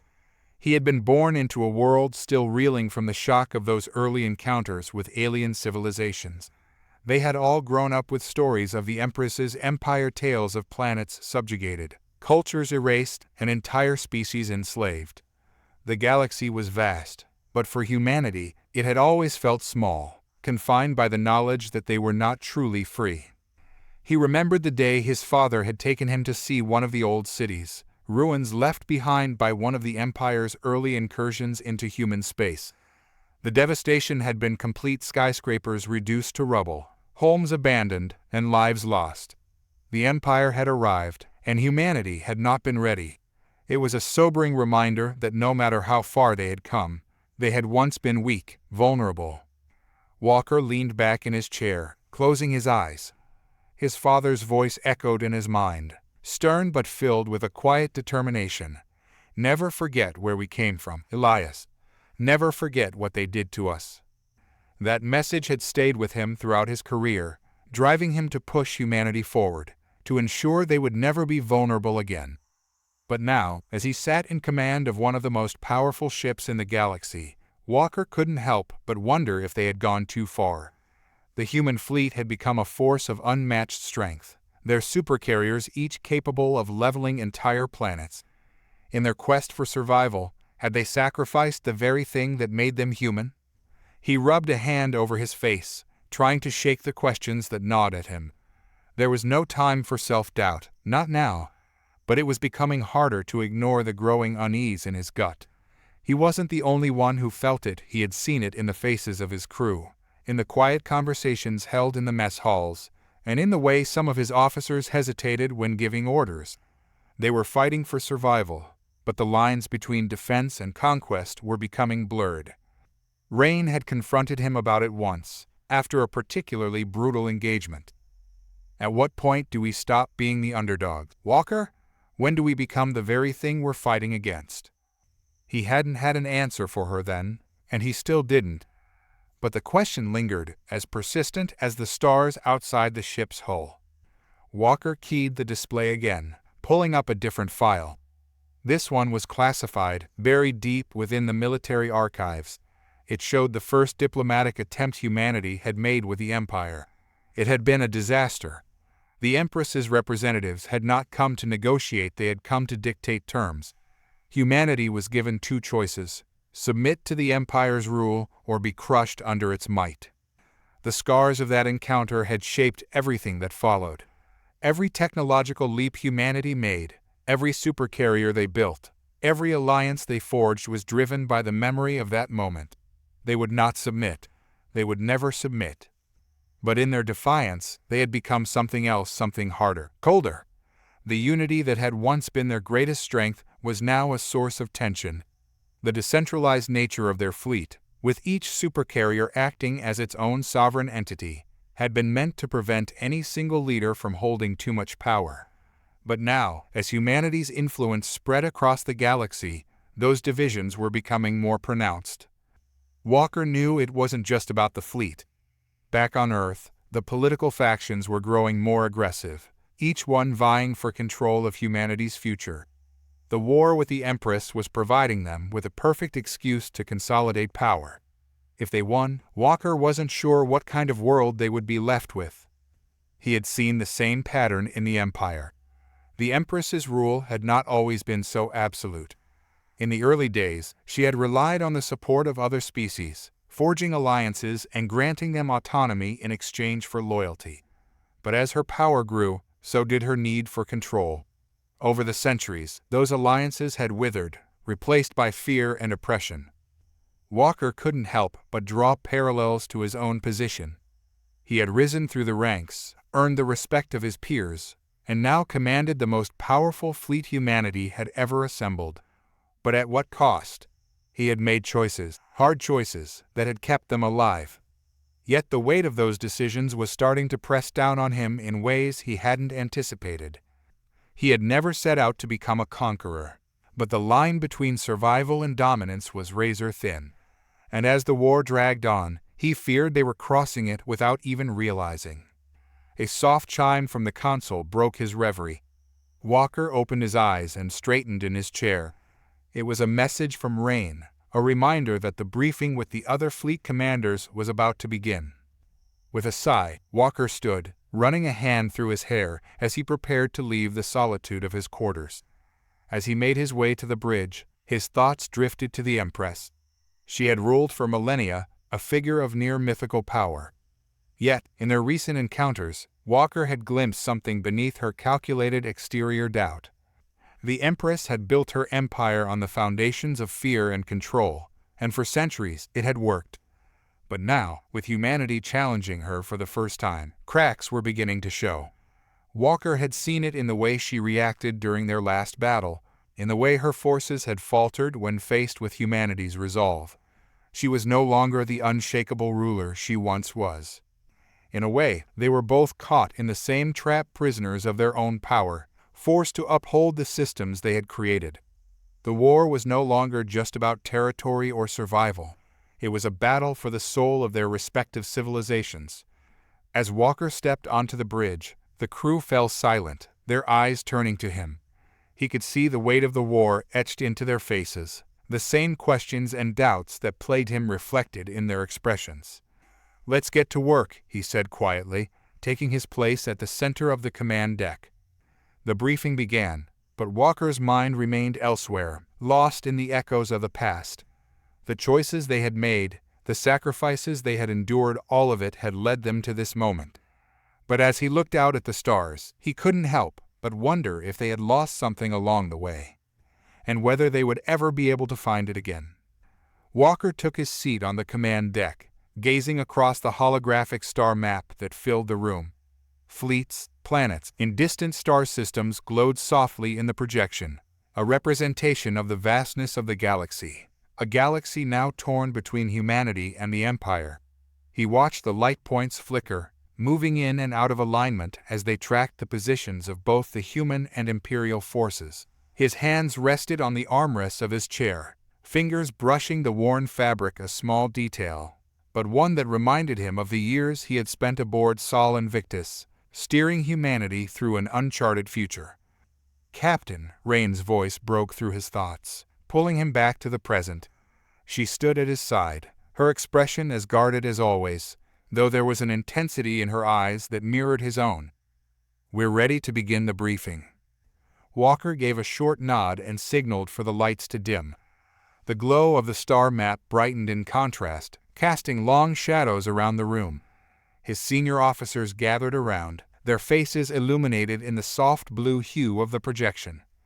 As the strategic data filled the air between them, Walker glanced at each of his officers. Their faces showed a mix of determination and exhaustion. They had all seen too many battles, too many losses. Yet here they were, still standing, still pushing forward. And it was that tenacity, that refusal to back down, that Walker admired most about them. He straightened in his chair, clearing his throat. "We've been tracking the movements of the Imperial fleet over the past few days. It's clear that the Empress is consolidating her forces near the Orion sector. She's shifting resources away from her core worlds and concentrating them in a defensive formation around several key systems." Rain stepped forward, highlighting several points on the map. "We've also picked up signals suggesting increased activity in the surrounding sectors. Scout ships, refueling stations, logistical support, all converging on this region. The Empress is preparing for something." Walker studied the map, his brow furrowing. "She's not just preparing for a defense. This is the build-up to a counteroffensive. She knows we're closing in on her core systems, and she's trying to turn the tide before we can strike." "That's our concern," Rain said, glancing at Walker with a hint of worry. "If she deploys her hidden weapon, whatever it is, while we're still scattered across multiple fronts, we could lose the momentum we've gained. We're powerful, but not invincible. A coordinated strike by the Empress could unravel all of this." There it was again, momentum. Walker despised that word. It implied that everything they had fought for, every inch of progress they had made, was fragile, dependent on speed and sheer force. He knew the truth of it, how precarious their position really was, but he didn't like to think of the war in those terms. To him, it was about more than winning battles. It was about principles, about humanity standing its ground, forging its destiny in a galaxy that had long tried to subjugate them. "She's scared," Walker said finally, his voice low but firm. "She wouldn't be consolidating her forces like this if she wasn't. She knows we're different from the other species she's conquered. We're not going to submit, and we're not going to back down." The officers around him exchanged glances, their unease apparent. Walker felt it too, the tension hanging in the air. They all knew what was at stake. And yet, despite the odds, Walker couldn't shake the feeling that they were on the verge of something more significant than just another battle. He turned to Rain. "What's our status?" Rain quickly ran through the fleet's current strength. "The Sol Invictus and her sister ships are fully operational. Our reserves are stocked, and we've established supply lines that will sustain us for the immediate future. But we're still stretched thin, especially with the ongoing skirmishes in the outer sectors." Walker nodded slowly. "And what about the political situation?" There was a moment of hesitation before Rain responded. "It's tense. The Council is growing impatient. They want results, and they want them now. There are factions pushing for more aggressive action. calling for us to strike at the heart of the Empire while we have the chance. Walker leaned back in his chair, closing his eyes for a moment. The Council, always breathing down his neck, always demanding more. They didn't understand the reality of war. They weren't out here, facing the enemy, making the impossible decisions. It was easy for them to sit back in their chambers on Earth, issuing orders from a place of comfort and safety. But out here, things were different. "We can't afford to rush into this," Walker said finally. "The Empress is expecting us to push forward recklessly. That's why she's consolidating her forces. She wants us to overextend ourselves, to fall into her trap." Rain nodded, her expression unreadable. "So what's our next move?" Walker stood and walked over to the holographic display, staring at the glowing representation of the galactic map. His mind was racing, weighing options, considering every possibility. He wasn't just thinking about military tactics, he was thinking about humanity itself, about what they had become, and what they still could be. "We need to focus on consolidation," Walker said quietly, almost to himself. "Pull our forces back into a tighter formation. Let her think we're hesitating, that we're second-guessing ourselves. Meanwhile, we reinforce our supply lines, gather our strength. When she makes her move, we'll be ready." There was silence for a moment as his officers processed the strategy. It wasn't the most aggressive plan, far from it, but Walker had learned the hard way that patience often paid off in war. Charging headfirst into battle had its merits, but there was something to be said for careful, deliberate action. The Empress would expect humanity to strike, to act with the brashness that had brought them this far. But Walker intended to outthink her, to use her expectations against her. "And if she doesn't make a move?" Rain asked.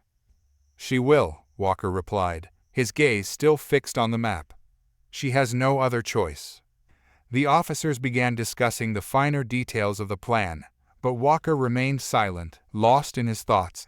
His mind drifted once again to the past, to that first contact with the Empress's forces all those years ago.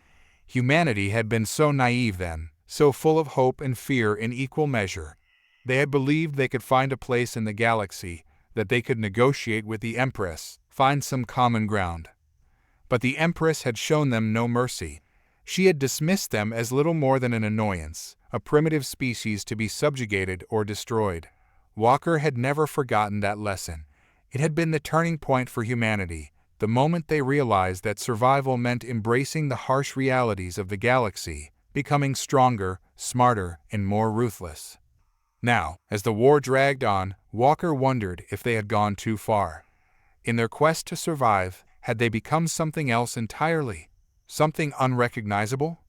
He glanced over at Rain, who was still deep in conversation with the other officers.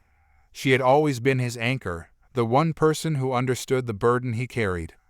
But even she had begun to question the path they were on, to wonder if they were fighting for something more than just survival. Walker turned away from the map and walked back to his seat, his thoughts heavy. The galaxy was a vast and dangerous place, filled with enemies both seen and unseen. But the real battle, he realized, was not against the Empress or her empire. It was within themselves. And that was a war they could not afford to lose. The battlefield was quiet now, but only in the sense that the guns had stopped firing. The silence that followed the clash of fleets was always different from the calm before. It wasn't the quiet of peace, but the heavy, oppressive absence of sound that came when life had been extinguished, when there were no more cries of panic or shouts of orders. It was the silence of death, of the unspoken horror that lingered in the aftermath. Walker stood at the viewing platform of Sol Invictus, staring at the debris-strewn expanse outside the ship. The shattered remains of both Imperial and human vessels floated aimlessly in the vacuum, tiny pieces of once great ships now reduced to lifeless scraps. In the distance, the lights of the few surviving human ships blinked dimly against the blackness, a reminder of how close they had come to annihilation. The Empress's forces had retreated, their lines broken, their weapons so fearsome and devastating neutralized by sheer human tenacity. And yet, the victory felt hollow. Walker could not tear his eyes from the view, his heart heavy with the weight of all they had lost. The bridge behind him was buzzing with subdued activity, crew members working to assess the damage, to coordinate with the rest of the fleet. But even that buzz felt muted, like everyone was afraid to speak too loudly, afraid to acknowledge the cost of what they had done. "Captain," Rain's voice was soft, almost hesitant. She approached him quietly, standing just behind him as though uncertain whether to disturb his thoughts. "We've received the initial reports. Casualties are higher than expected." Walker didn't turn to look at her. He didn't need to hear the numbers. He already knew. He had seen the destruction firsthand, watched as entire city ships were reduced to ashes, as the human fleet fought tooth and nail to hold their line. It hadn't been just soldiers who died out there. Civilian vessels caught in the crossfire, colonies bombarded in the chaos, entire families erased in a moment. It was a slaughter. "How many?" His voice was barely above a whisper, but Rain knew the question was not optional. 20 million, she said, her tone careful, controlled, and counting. Walker closed his eyes, letting the number sink in. 20 million lives, people he had sworn to protect, people who had trusted him, trusted humanity's leaders to bring them through this war. 20 million souls lost in a single battle, in a victory that felt more like a failure. His hand tightened around the railing, knuckles white with the effort to keep himself grounded. "And the Empress?" he asked, the words bitter in his mouth. "Where is she?" "Retreating," Rain replied, her voice carrying a hint of grim satisfaction. "Her forces are scattered. We've broken their lines. She's consolidating her remaining ships near her homeworld." Walker felt no satisfaction in her words. They had won on paper, at least. They had forced the Empress into retreat, pushed her back to the heart of her empire. But at what cost? How much blood would be spilled before this war was over? And even then, what kind of galaxy would be left for humanity to rule? His thoughts drifted back to the early days, to a time when humanity had just taken its first steps into the stars. Back then, there had been hope. They had believed in something greater than themselves, believed they could carve out a place in the galaxy through cooperation, diplomacy, through their shared vision of a future where all species could coexist. But that hope had been shattered the moment they encountered the Empire, the moment the Empress had made it clear that humanity was nothing more than an obstacle to be crushed. He had never forgotten that lesson. Humanity had learned to fight, to survive by any means necessary. But now, standing in the shadow of this so-called victory, Walker couldn't shake the feeling that they had become something else entirely, something unrecognizable. "I'll prepare the report for the Council," Rain said, sensing that the conversation was over. She turned to leave but paused at the door. "For what it's worth, Captain, you did what you had to do. We couldn't let the Empress win. Not after everything she's done." Walker nodded absently, but her words offered no comfort. He had heard that same sentiment 1,000 times before. "We did what we had to do." But when was the cost too high? When did the sacrifices outweigh the victory? He turned from the viewing platform and walked back to his quarters. The corridors of Sol Invictus were eerily quiet, the crew moving with a kind of subdued efficiency. Everyone was going through the motions, but there was an unspoken tension in the air. They had won the battle, but no one was celebrating. Too many had died, too much had been lost. Inside his quarters, Walker sank into his chair, his gaze distant as he stared at the holomap on the wall. It displayed the galaxy, their position highlighted in relation to the Imperial core worlds. It was a map of their progress, a visual representation of how far humanity had come. But all Walker could see were the empty spaces, the worlds that had been destroyed, the lives that had been sacrificed. A message alert blinked on his terminal, and Walker reluctantly opened it. It was from the civilian leaders of the Terran Union, a terse message congratulating him on the victory, but warning that the public was outraged by the civilian casualties. The tone was accusatory, as though Walker himself had ordered the deaths of those millions. "They don't understand," he thought bitterly. "They've never been out here, never seen what we're up against." But he knew their anger was justified. The people had trusted him to lead, to protect them, and he had failed. The burden of that failure pressed down on him, a weight he could feel in every muscle, every bone. How much longer could he bear it? He leaned back in his chair, closing his eyes. His mind drifted back to the Empress, to the image of her retreating forces. She had escaped again. No matter how many victories they won, no matter how many battles they fought, she always slipped through their grasp. And now, with her forces in retreat, Walker knew that the final confrontation was drawing near. But for the first time, he wasn't sure if he could see it through. He had always been a soldier, always believed in the cause, in the necessity of the fight. But now, with the weight of 20 million dead hanging over him, he found himself questioning everything. Was this what victory looked like? Was this the future they had fought so hard for, a galaxy stained with blood, where the price of freedom was measured in countless lives? Walker pressed his hands to his face, trying to block out the images that flashed in his mind. The burning ships, the screams, the hollow faces of his crew as they realized what they had done. He had been their leader, their symbol of strength. But now he felt more like a hollow shell, empty of purpose, empty of hope. In the Empire, the Empress sat upon her throne, her control slipping through her fingers like sand. She had always believed herself untouchable, invincible. But now, as humanity pressed closer and closer to her homeworld, she could feel the cracks forming in the walls of her empire. For the first time in her long reign, she felt fear of losing her empire, fear of losing her place in the galaxy. And yet, she could not shake the feeling that she and Walker were bound by the same fate, two leaders on opposite sides of a war that had consumed them both. They were not so different, she realized, as she stared into the vast emptiness outside her palace. Both of them had sacrificed everything for their people, for their ideals. But in the end, what had it gained them? Victory had come at a cost neither of them had foreseen. And now, as the galaxy teetered on the edge of chaos, both Walker and the Empress were left to question whether it had all been worth it. The message light on Walker's terminal blinked again, pulling him from his thoughts. Another report, another demand for answers. He stared at it for a long moment before finally reaching for the controls. The weight of command pressed down on him, and for the first time in his life, he wasn't sure if he could bear it any longer. The darkness of space was suddenly alive with light. Fleets that had been hidden in the shadows now revealed themselves, surging forward with impossible speed, like a storm unleashed from the heart of the cosmos. The Empress had struck back.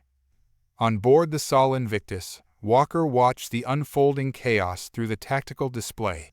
His crew worked tirelessly around him, calling out ship positions, damage reports, and incoming threats. But his mind was locked onto one central truth. The Empress had broken every rule, every unspoken agreement, every limit in their war. "Captain, the scans confirm it," Rain said, her voice strained with disbelief. "She's using forbidden tech. We're detecting massive energy distortions, planet killers, and worse." Walker leaned in closer to the screen, studying the erratic readings. These weapons weren't just dangerous. They were unstable, unpredictable. They weren't meant for battle, they were meant for annihilation. The kind of power no sane leader would ever wield, not even in desperation. And yet here it was, aimed directly at them. "Prepare defensive maneuvers," Walker ordered, his voice calm despite the rising dread in his chest. "We need to protect the civilian ships at all costs." He turned away from the screen, his mind racing. What had driven the Empress to this? What level of fear and desperation had pushed her to risk destroying the very galaxy she claimed to rule? And more importantly, how was he supposed to respond? Could he, in good conscience, order his fleet to fight back with equal force?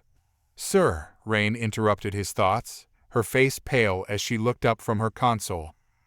"The Council has issued a direct order. They want us to deploy the Nova-class missiles." Walker froze.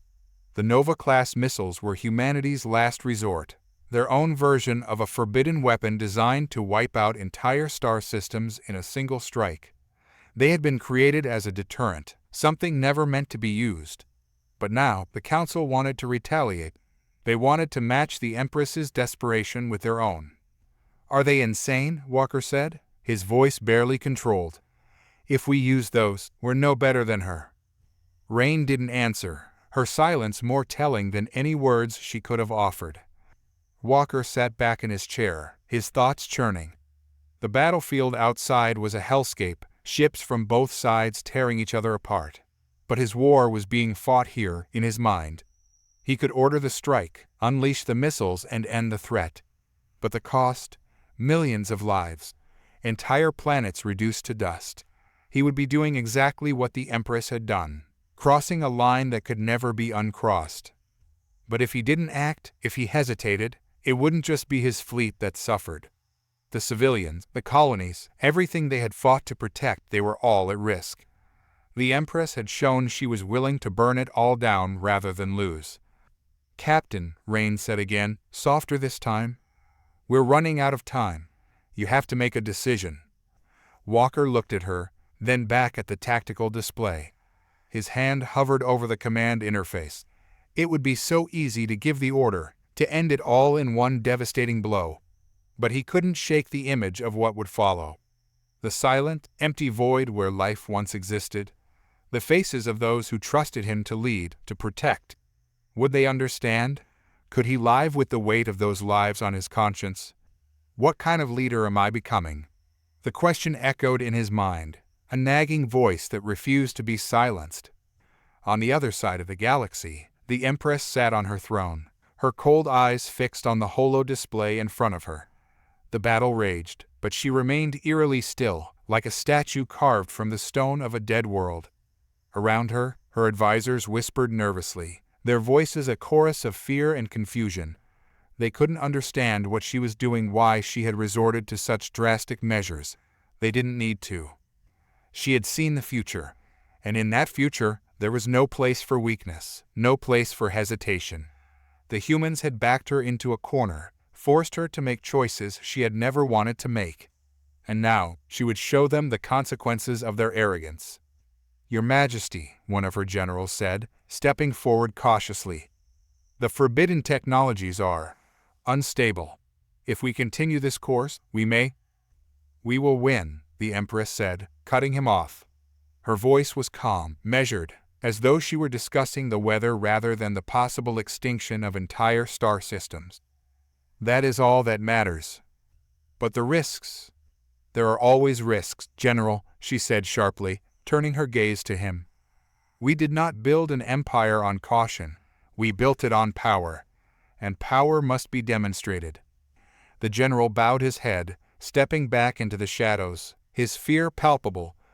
The Empress turned her attention back to the battle. She had ruled for centuries, and in all that time, she had never faced a threat like humanity.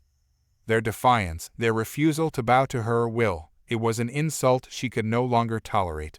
They had forced her hand, pushed her to the brink, and now they would pay the price. She would burn their worlds, erase their colonies from existence, and in the end, they would understand the true meaning of power. But as she watched the destruction unfold, a flicker of doubt crept into her mind. It was small, barely noticeable, but it was there. A whisper, a question. What have I become? She pushed the thought away, focusing instead on the tactical display. There was no room for doubt, no room for hesitation. She had made her choice. The only path forward was victory, no matter the cost. Back on the Sol Invictus, Walker's mind was a storm of conflicting emotions. He knew what the Council wanted him to do. He knew what his crew expected of him. But in that moment, as the galaxy teetered on the edge of oblivion, he couldn't bring himself to give the order. "We're not doing it," he said finally, his voice firm. Rain looked at him, her eyes wide with shock. "Sir, we—" "No," Walker said, cutting her off. "We're not becoming her." He stood up, his decision made. "Prepare the fleet for a full retreat. We're not fighting this battle on her terms." Rain hesitated for a moment, then nodded. "Yes, sir." The fleet began to pull back, disengaging from the battle. Walker's eyes swept over the command bridge. It was quiet now, too quiet. The flurry of action had subsided, the crew focused on executing the retreat. But there was a tension in the air, one that had little to do with the battle outside. He could feel it in the looks they exchanged, the unspoken question hanging over them all: had they just lost? "Captain," Rain's voice came again, this time softer, as if she feared the answer to what she was about to ask. "Are we abandoning the fight?" Walker turned to face her, meeting her gaze directly. He could see the doubt there, the uncertainty that mirrored the feelings in his own chest. But beneath it all, there was something else: trust. They had been through too much together for it to be otherwise. "We're not abandoning anything," Walker said quietly. "We're saving what we can, the way we can. We can't meet her madness with madness, Rain. Not like this." She nodded, though her expression remained conflicted. Walker could tell she wasn't entirely convinced, and he couldn't blame her. It wasn't the easy decision. It wasn't the decision the council had wanted. But it was the decision that kept them human, and for Walker, that mattered more than anything. The tactical display in front of him continued to show the Empress's forces pressing forward. Their desperation was evident in the chaotic patterns of their attack. Ships collided, formations crumbled, and the wild unpredictability of the forbidden technology they wielded wreaked havoc across the battlefield. Yet they still advanced. "Sir, we're getting heavy pressure from the Empress's forces," said Lieutenant Ferris, his voice breaking the brief silence. "They're not giving us much room to retreat." "They won't," Walker muttered to himself, more a reflection of his own thoughts than an answer to the lieutenant. He knew the Empress. For all her control and calculation, this was her last stand. She couldn't afford to let them slip away. "Prepare the fleet for countermeasures," Walker ordered. "We'll buy ourselves time." As the crew sprang into action, he felt the weight of his decision settle on him once more. The burden of command was heavier than ever. Every moment felt like a knife's edge: too much delay, and they could lose everything; too much haste, and they'd be playing into the Empress's hands. It was a delicate balance, and one he could only hope to maintain. "Captain, incoming transmission from the Council," Ferris reported. Walker's stomach tightened. He knew what they would say. "Put it through." The holographic display in the center of the bridge flickered to life, revealing the stern faces of the Council members. They looked furious, their expressions hard and unyielding. Walker had been expecting this, but that didn't make it any easier to face. "Captain Walker," began the lead counselor, his voice cold, "we have been monitoring the situation. It appears you have chosen to retreat rather than engage the enemy with the full force at your disposal." Walker stood at attention, his face a mask of calm. "That's correct. I made the decision not to deploy the Nova-class missiles." There was a murmur of discontent among the council, but the lead counselor pressed on. "And why, exactly, did you disobey a direct order from the highest authority?" Walker held his ground. "Because using those missiles would have meant committing the same atrocities we're fighting against. We cannot claim to be fighting for freedom and humanity if we're willing to wipe out entire systems in the process. I won't sacrifice millions of lives for the sake of a tactical victory." The counselor's eyes narrowed. "You presume to lecture us on the costs of war, Captain? You have a responsibility to protect humanity, to ensure our survival at all costs." "I am protecting humanity," Walker shot back, his voice firm. "Not just from the Empress, but from ourselves. If we cross that line, we lose everything we stand for. We lose the very soul of what we're fighting to preserve." The counselor's expression darkened. "You will face consequences for this, Captain." Walker didn't flinch. He had expected this. "I'll accept whatever consequences you deem fit, but I won't be the one to fire those weapons." The transmission cut out abruptly, leaving an uneasy silence in its wake. Walker exhaled slowly, the tension in his body releasing just a fraction. He knew this would not be the end of it. The council's anger was real, and there would be a price to pay for his defiance. But at that moment, he didn't care. He had done what was right. As the silence stretched on, Rain approached him, her voice low. "You're putting everything on the line for this, aren't you?" Walker gave a small nod, his gaze distant. "I'm not doing this to be a martyr, Rain. I'm doing it because someone has to draw the line. If we don't, we lose ourselves." She was quiet for a moment, then nodded. "We're with you, sir." Walker turned to her, surprised by the quiet resolve in her voice. He could see it in her eyes, the same doubts, the same fears, but also the same determination. She wasn't just following orders. She believed in the path he had chosen, and that belief mattered more than he could express. Before he could respond, Ferris interrupted again. "Captain, new data coming in. There's been a shift in the Empress's fleet. It's unstable." Walker frowned, stepping closer to the tactical display. "Unstable how?" "Their systems are degrading rapidly," Ferris explained, his hands moving quickly across the console. "The forbidden tech they're using is starting to backfire. We're seeing energy spikes and massive structural failures." Walker watched as the data poured in, the Empress's fleet falling into chaos. Ships were exploding in flashes of light, their systems overloaded by the volatile technologies they had unleashed. It was exactly what he had feared. Those weapons were too dangerous, even for their own side. "The Empress is desperate," Walker muttered, more to himself than anyone else. "She's pushing her fleet beyond its limits." He glanced back at Rain. "How long can we hold out?" "Not much longer," she admitted. "But if her fleet keeps breaking down like this, we might not need to." Walker's mind raced. The Empress was playing a dangerous game, and it was starting to slip out of her control. But that didn't mean they were safe. One wrong move, one failure to predict the next step, and everything could still fall apart. "Keep us steady," he ordered, his voice calm but firm. "We'll wait for the right moment to strike." As the battle continued to rage, Walker's thoughts drifted to the Empress herself. He had never met her in person, but he felt her presence across the battlefield, like a shadow looming over everything. She was a force of nature, a ruler who had held the galaxy in her iron grip for centuries. And yet now, in her desperation, she was unraveling. Walker couldn't help but wonder what was going through her mind. Was she aware of the destruction she was causing, or had she lost herself in the pursuit of power? He imagined her sitting on her throne, watching as her empire crumbled around her, still believing that victory was within her grasp. For all her power, she was as human as he was, a leader faced with impossible choices, trying to hold on to something that was slipping away. But while she clung to control with violence and force, he had chosen a different path. One that would preserve not just their lives, but their humanity.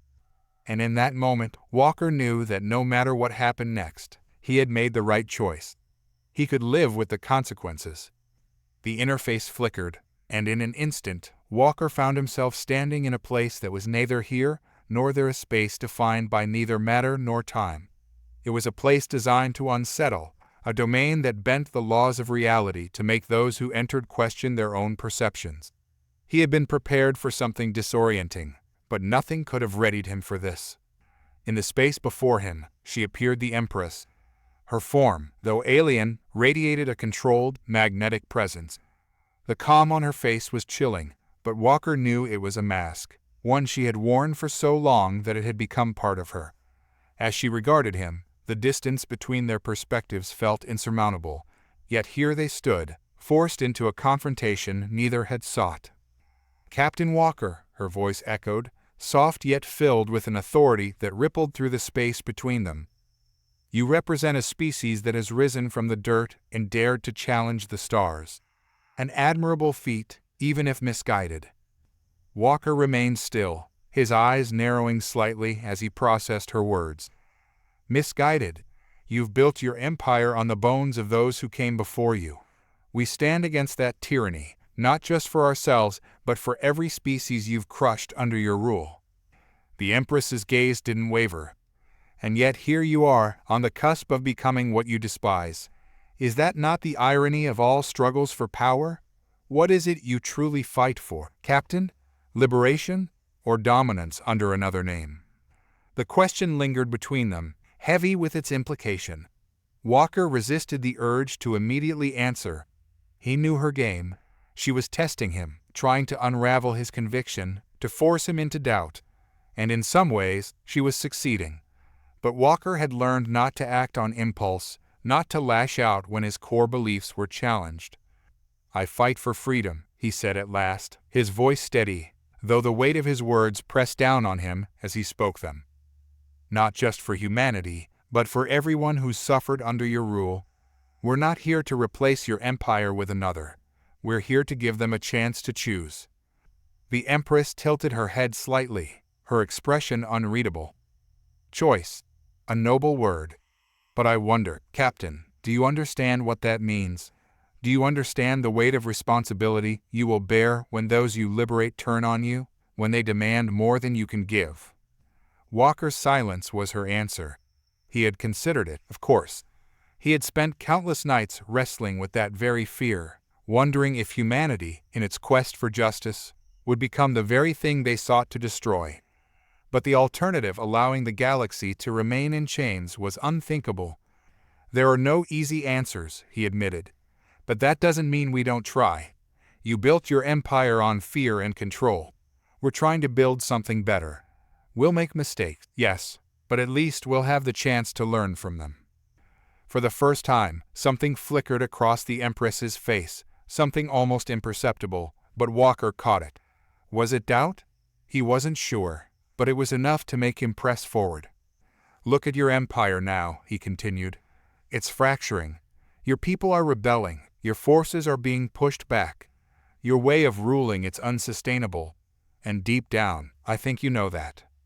The Empress's gaze darkened. You speak as though you understand the burden of leadership, Captain. But I have ruled for centuries, and I have learned what you have yet to grasp. Peace is an illusion. The galaxy does not thrive on ideals, it thrives on power. Walker shook his head, his expression hardening. That's where you're wrong. Peace isn't an illusion, it's a choice. One that's harder than war, but more rewarding in the end. Your empire has been built on suffering, but it doesn't have to stay that way. The silence between them deepened, and for a moment, Walker wondered if he had pushed too far. But then, to his surprise, the Empress's voice softened, though it retained its steel. You truly believe that peace is possible, even after everything? After all that has been lost, after all the blood that has been spilled? I do, Walker replied without hesitation, and I believe that you know it's possible, too. Otherwise, we wouldn't be having this conversation. The Empress's eyes narrowed, her expression unreadable once more. She took a slow step forward, her presence imposing despite the lack of physical space between them. You are bold, Captain, to assume you know my thoughts. But perhaps that is what makes you dangerous. Boldness, after all, has shaped the course of history more than wisdom. Walker met her gaze, unflinching. Boldness may light the path, but it's wisdom that keeps us on it. For a moment, the air between them stilled. The Empress, despite her power, seemed to hesitate. Walker could see a fracture in her armor. For all her strength and authority, she was trapped in the same cycle of decisions that had defined her reign for centuries. Perhaps, in some way, she longed for a way out. But power, once seized, was not easily surrendered. The tension was palpable, and yet there was something fragile in the air now, a precarious moment where change seemed possible. Both of them had choices to make, decisions that would shape the future of the galaxy.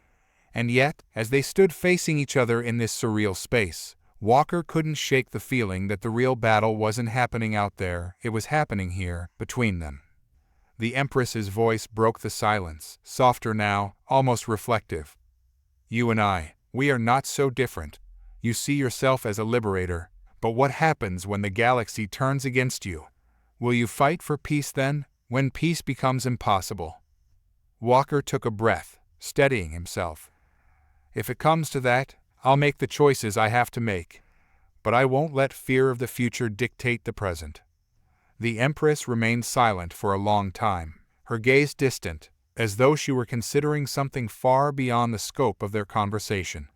When she finally spoke again, her voice had shifted, still authoritative, but with a quiet edge of resignation. Perhaps you're right, Captain. Perhaps peace is possible, but the galaxy I've ruled, it is not so easily changed. Power is a weight that cannot be set down without consequence. Walker's expression softened, though he remained resolute. Then maybe it's time to let others share that weight. The Empress didn't respond immediately. her eyes studying him with a depth that made Walker feel as though she was seeing through him, assessing not just his words but the man behind them. Then, slowly, her form began to fade, the virtual space collapsing around them. "Perhaps, Captain," she said, her voice echoing as she disappeared from view. "Perhaps." And just like that, she was gone. Walker stood alone in the space, the silence pressing in on him once more. The weight of the conversation lingered, heavy and unresolved, but it was clear that something had shifted. He had seen it in her eyes, felt it in the air between them. For the first time, the Empress had allowed herself to consider a different path, and though it was a small step, it was enough to give him hope. As the virtual connection severed, and Walker found himself back on the bridge of his ship, he exhaled slowly. The battle outside continued, but something had changed. Whether it would lead to peace or more bloodshed, he couldn't say. But for now, it was a step in the right direction. And sometimes, in a galaxy consumed by war, that was enough. The revelation came slowly, unraveling like a long-forgotten memory resurfacing after years buried beneath the weight of time. It began with a simple report, a fragment of intercepted transmissions between the Empress's inner circle, encrypted but not beyond the skill of Walker's intelligence team. The contents, though fragmented, hinted at a history far deeper and darker than anyone had suspected. In the quiet confines of the Sol Invictus command chamber, Walker sat, eyes narrowed in thought as he reviewed the data. The others in the room, his closest advisors, senior officers who had fought alongside him for years, remained silent, absorbing the weight of the implications. "It's not just about control," murmured Lieutenant Hanamori, her voice barely above a whisper. She was young but sharp, with a mind that could dissect complex strategies with ease. "This goes deeper than that. They've been manipulating species for millennia." Walker leaned back in his chair, his eyes still fixed on the flickering holo display. It showed snippets of ancient records, communications between long-dead rulers of the Empire, and plans that spanned eons. But it was the final piece that chilled him most, the acknowledgement that humanity's rise had not been entirely organic. "They created us," he muttered, more to himself than anyone else. "Or they tried to." Mori glanced at him. "Not created, sir. But they set events in motion, manipulated the early stages of human evolution, hoping to shape us into a tool for their own use. Only, it didn't work out the way they intended." Walker's jaw tightened. His mind raced with the implications. For so long, humanity had seen itself as a defiant force, rising against impossible odds to challenge the ancient powers of the galaxy. But now, to learn that they were the result of experiments, the unintended consequence of some forgotten imperial design, it shook him to his core. "I refuse to believe that," Commander John Hayes, his second in command, growled from across the room. His fists were clenched, his voice edged with anger. "We've fought too hard, sacrificed too much. We're not some lab experiment." Walker glanced at Hayes, understanding his frustration, but knowing there was more to this than raw emotion. "It's not about whether we were manipulated or not," he said slowly. "It's about what we've done since then. We were never meant to rise as we did. That's what matters." The silence in the room deepened. The weight of the revelation settled on all of them, but Walker's thoughts were already moving forward. Humanity had been shaped by forces outside its control, but its defiance, its spirit that had been forged in the fires of struggle. They had not followed the path laid out for them. Instead, they had carved their own. "We've always been defiant," he murmured, more to himself. "Whatever their intentions were, they underestimated us. We took what they gave us and turned it into something they could never predict." Hayes crossed his arms, his eyes still simmering with anger, but there was a shift in his stance. "So what does that mean for us now?" Walker's gaze drifted back to the holo display. The truth was, he didn't know. The revelation of humanity's engineered beginnings didn't change their present circumstances, but it did alter the way he viewed their place in the galaxy. For so long, they had fought against the Empire, seeing it as an ancient monolith of oppression. Now, it was clear that they had always been entangled with it, even before they knew it existed. "We're still us," Maury said softly, breaking the silence. "Whatever they did, they couldn't control us. That's why they see us as a threat now. We've broken free from their plans." Walker nodded slowly, a sense of purpose beginning to take shape in his mind. "Exactly. They set the stage, but we wrote our own script. And now, we're at a crossroads." The weight of his words lingered in the air. For the first time, Walker felt as though he was beginning to understand the true nature of the conflict. It wasn't just a war for control of the galaxy, it was a battle for the future of all species, a struggle between those who sought to dominate and those who fought for the right to choose their own path. But what of the Empress? He couldn't shake the feeling that she, too, was a prisoner of these ancient forces, bound by traditions and designs that predated her reign by millennia. Had she ever truly had control, or was she simply following the path laid out for her, just as humanity had been? As the hours passed, Walker sat alone, his mind turning over these questions. The room was dim, the flickering light of the holo display casting long shadows across the walls. His thoughts drifted back to their previous confrontation, the virtual meeting where he had glimpsed a crack in the Empress's facade. She had spoken of power, of control, but there had been something in her eyes, a hint of doubt, a sense that even she was questioning her role in the galaxy's grand design. And now, knowing what he did about the Empire's manipulation of civilizations, Walker began to wonder if the Empress herself was as much a product of these ancient schemes as he was. Had she been shaped by the same forces that had tried to control humanity? And if so, was she capable of breaking free from them, or was she too far gone? The questions gnawed at him, but there were no easy answers. All he knew was that the stakes were higher than ever. The revelation of the Empire's true nature, the hidden truths about humanity's origins, these were not just historical footnotes. They were the key to understanding the conflict that had consumed the galaxy for so long. And they were the key to ending it.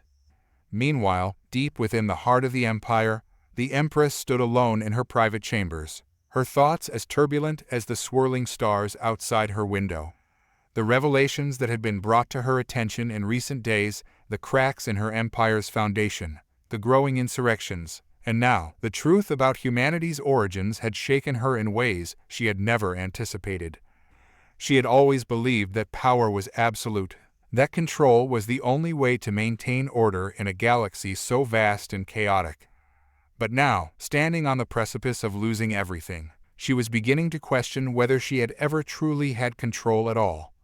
The Empire had been built on manipulation, on the careful shaping of civilizations to serve its needs. Humanity had been just another species in a long line of conquests, another tool to be bent to the Empire's will.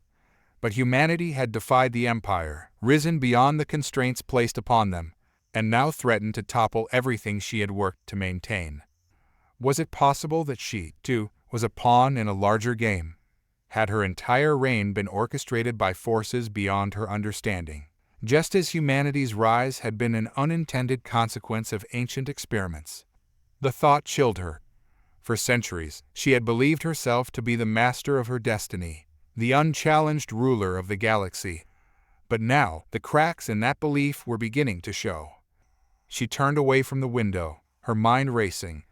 There had to be a way to regain control, to restore order. But with each passing day, the sense of inevitability grew stronger. The galaxy was changing, and she was powerless to stop it. For the first time in her long reign, the Empress felt the weight of her empire bearing down on her, and she wasn't sure she could hold it up much longer. In the distance, the stars burned brightly, indifferent to the struggles of those who lived beneath them. The weight of the moment hung heavy in the command room of the Sol Invictus. Walker stood at the center, surrounded by his most trusted officers, but he felt more isolated than ever. The decision before him was monumental. Humanity was poised to crush the Empire once, and for all, to cement their place as the dominant force in the galaxy. Yet, the price was one that gnawed at his soul. On the vast display before him, the Empire's capital world rotated slowly. It was a planet steeped in history, the heart of a civilization that had ruled for thousands of years. But now, it was on the brink of destruction. Walker could almost see the people down there, millions, perhaps billions of lives, innocents who had no say in the wars waged above their heads. His hand hovered over the tactical panel, the orders to launch a full-scale assault on the planet's defenses awaiting his confirmation. Beside him, Commander Hayes stood tall, his voice unwavering. "We have them, sir. One strike, and it's over. We'll bring the Empress and her entire regime to their knees. There's no need to hesitate." Walker glanced at him, seeing the fire in his eyes, the desire for victory, for retribution. Hayes had always been a soldier, hardened by years of war and driven by the singular goal of ensuring humanity's survival at any cost. Walker understood him. Hell, in another life, he might have shared that same passion. But things had changed. He had changed. "Is that what we want?" Walker asked quietly. His voice barely rose above the hum of the ship's systems, but it silenced the room. "Sir," Hayes frowned. "What do you mean? Of course it is. This is what we've been fighting for. Peace. Security. A future without the threat of alien domination." Walker shook his head, his thoughts tangled in the complexity of what they faced. Is annihilating the Empire really the way to secure peace? Or are we just perpetuating the cycle, becoming the very thing we've fought against? Lieutenant Maury, seated at the communications terminal, spoke up cautiously. "With respect, sir, if we don't strike now, we risk giving them time to regroup. The Empress has shown she's willing to do whatever it takes to hold on to power. If we don't end this, more lives will be lost, human lives." Walker nodded, appreciating her perspective. But deep down, he couldn't shake the feeling that victory through overwhelming force wouldn't bring the peace they were seeking. It would only create a new chapter in a long history of violence. He turned away from the panel, pacing slowly across the room. His thoughts drifted back to the revelations about the Empire's manipulations, how they had shaped humanity's evolution without their knowledge. And yet, despite everything, humanity had broken free from those invisible chains. They had defied the expectations of their creators. But now, standing at the precipice of total victory, Walker wondered if they were on the verge of forging their own chains. The door to the command room slid open, and a figure stepped inside. It was Dr. Evelyn Cade, the ship's lead scientist and one of the few civilians on board. She had been deeply involved in the decryption of the Empire's hidden records, and her insights had been invaluable in understanding the enemy they faced. Her eyes were weary, but her expression was one of quiet determination. "Captain," she said, her voice measured, "we've received an update from our intel team. It's about the Empress." Walker raised an eyebrow. "What is it?" Cade hesitated for a moment before stepping forward. "It appears that her inner circle is collapsing. There are reports of uprisings on several key worlds within the Empire, and her advisors are beginning to turn on her. Some are even advocating surrender." "Then we have her," Hayes interjected, a note of triumph in his voice. "This is the moment. We strike now, and the entire Empire falls apart." Cade's eyes flicked to Hayes, and then back to Walker. "That's not all. We've also intercepted a transmission that suggests the Empress is preparing for a scorched Earth strategy. If she can't win, she's prepared to destroy her own worlds, starting with the capital. She won't let us take it intact." The room fell into a stunned silence. Walker felt a chill run down his spine. It was a move he had feared, but hearing it confirmed left him grappling with the enormity of the situation. "She's willing to kill her own people just to deny us victory?" Maury's voice trembled with disbelief. "That's madness." Walker rubbed his temples, his mind racing. The Empress was desperate, cornered, and more dangerous than ever. If they pressed forward with the assault, millions, perhaps billions of lives would be lost, and the Empire's heart would be turned to ash. But if they hesitated, the war could drag on indefinitely, with humanity paying the price in blood.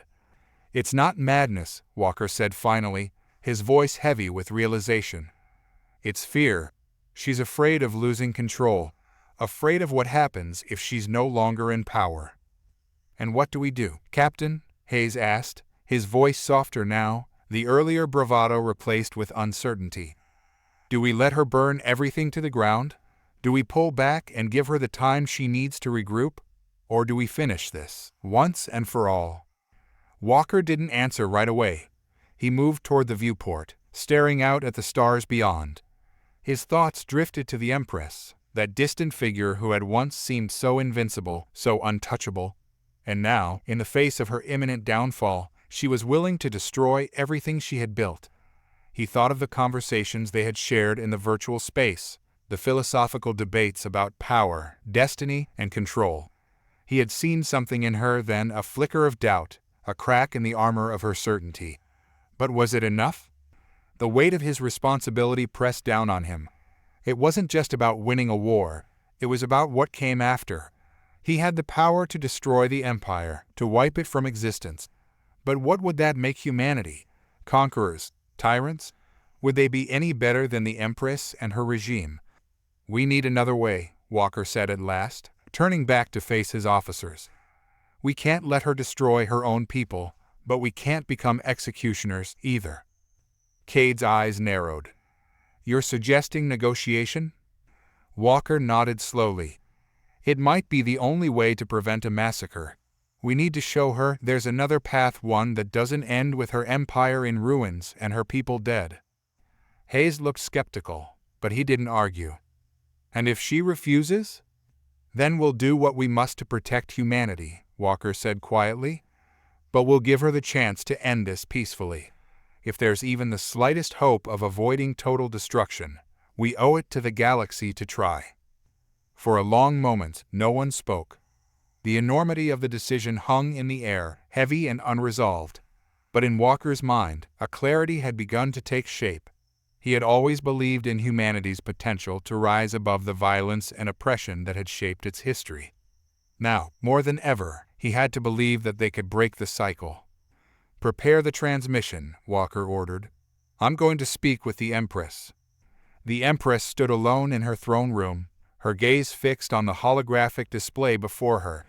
Reports of rebellion, betrayal, and imminent defeat flooded in from every corner of her once mighty empire.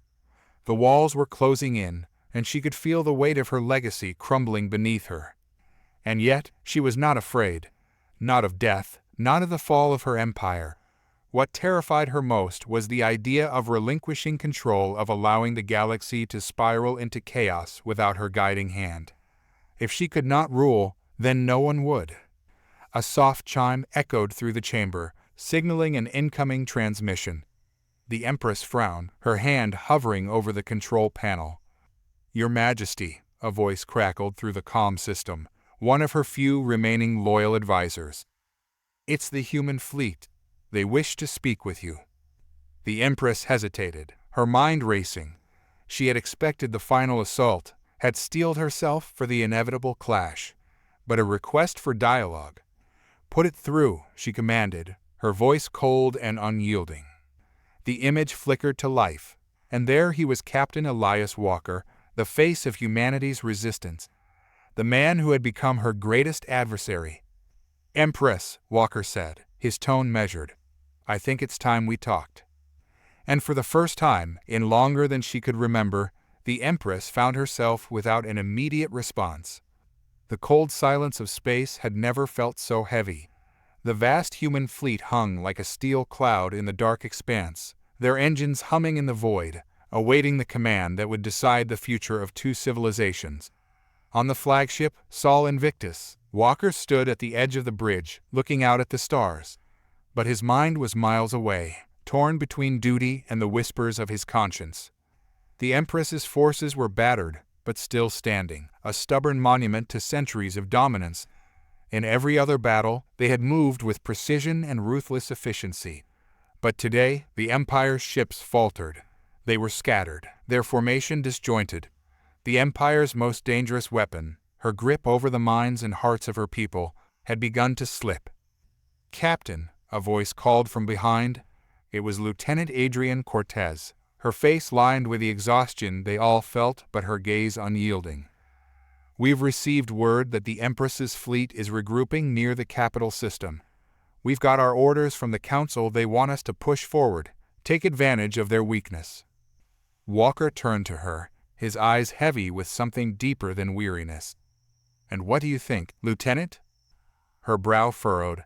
It wasn't the response she had expected. "I think we're in a position to end this, Captain. We've paid the price, and now we have the upper hand. It's what we've been fighting for." Walker nodded, but his mind was elsewhere. "And the cost?" he asked quietly. "How many more lives will it take?" The question lingered in the air, thick and uncomfortable. It wasn't just the price of victory that troubled him. It was the question of what that victory truly meant. Walker wasn't the same man who had led humanity into the stars. Back then, it was about survival, about securing a future for his people in a galaxy that had tried to crush them. But now, standing on the precipice of what could be humanity's greatest triumph, he wondered whether the sacrifices had changed them irrevocably. Across the battlefield, in the heart of the Empire's flagship, the Empress watched the same stars. Her empire, the one she had carefully sculpted and ruled for millennia, was crumbling before her eyes, and for the first time, she felt something akin to helplessness. A dozen reports scrolled past her vision, urgent and dire, but her focus remained distant. The once proud commanders of her fleet were pleading for direction, but she found herself struggling to provide it. Her fingers drummed lightly on the armrest of her throne as she considered the man who had led humanity to this point. Walker, his name had become a specter in her mind, a constant presence that haunted her every move. How had he come to wield such power? The humans were supposed to be nothing more than another rebellious species, easily quashed like the countless others she had subdued. But they hadn't been. They had proven resourceful, resilient, and most of all dangerous. She stood slowly, her long robes trailing behind her as she walked toward the massive viewport overlooking the scene of destruction. Ships burned, their bright flames dimming against the backdrop of endless night. Her empire, her creation, was slipping from her grasp. And what for? She thought back to the long centuries, the endless wars fought in the name of preserving order and control. Was this the price of rule? The eternal battle to maintain the illusion of dominance? For all her power, the Empress had never felt so alone. "Your Majesty," a voice interrupted her thoughts. It was her closest advisor, Taran, his tone laced with barely concealed desperation. "The fleet is awaiting your orders. If we do not strike now—" "Do you think I don't know that?" she snapped, more sharply than intended. "We are not just losing a battle, Taran. We are losing the Empire itself. Everything we have built gone, because of them." Taran hesitated, sensing the weight of her words. "There is still time to regroup. We can deploy the scorched earth strategy, deny them the victory." The Empress turned toward him, her eyes narrowing. "And destroy everything we have worked for? Burn our own worlds to cinders just to keep them from taking what's left? No, I will not rule over ashes." Her words echoed in her mind, a bitter truth she had tried to avoid. The Empire's foundations were cracking, and she was left with a choice, either to cling to power at any cost or to allow the possibility of something different. But what would that mean for her legacy? Across the vastness of space, Walker was reaching a decision of his own. His hands rested on the console before him, the weight of command bearing down like never before. He had made a career out of leading, of making the hard choices no one else could. But this was different. This was the choice that would define not only his life, but the future of the galaxy. "Captain," Cortez's voice broke through his thoughts once more, quieter now, more tentative.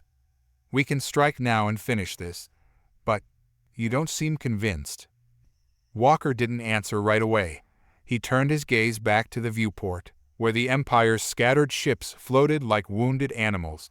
They could press the advantage. They could bring an end to centuries of oppression in one decisive blow. But at what cost? "How many lives?" he murmured, more to himself than anyone else. "How many more people have to die before we decide that enough is enough?" Cortez took a step closer, her brow furrowed. "This is war, Captain. There's always a price." Walker looked at her, his eyes filled with a deep weariness. "Maybe, but if we destroy them, if we burn their worlds just to claim victory, are we any different from them?" The question hung heavy in the air. Cortez opened her mouth to speak, but no words came. She knew the answer as well as he did. Walker turned away from the viewport, his decision made. Open a channel to the Empress's flagship.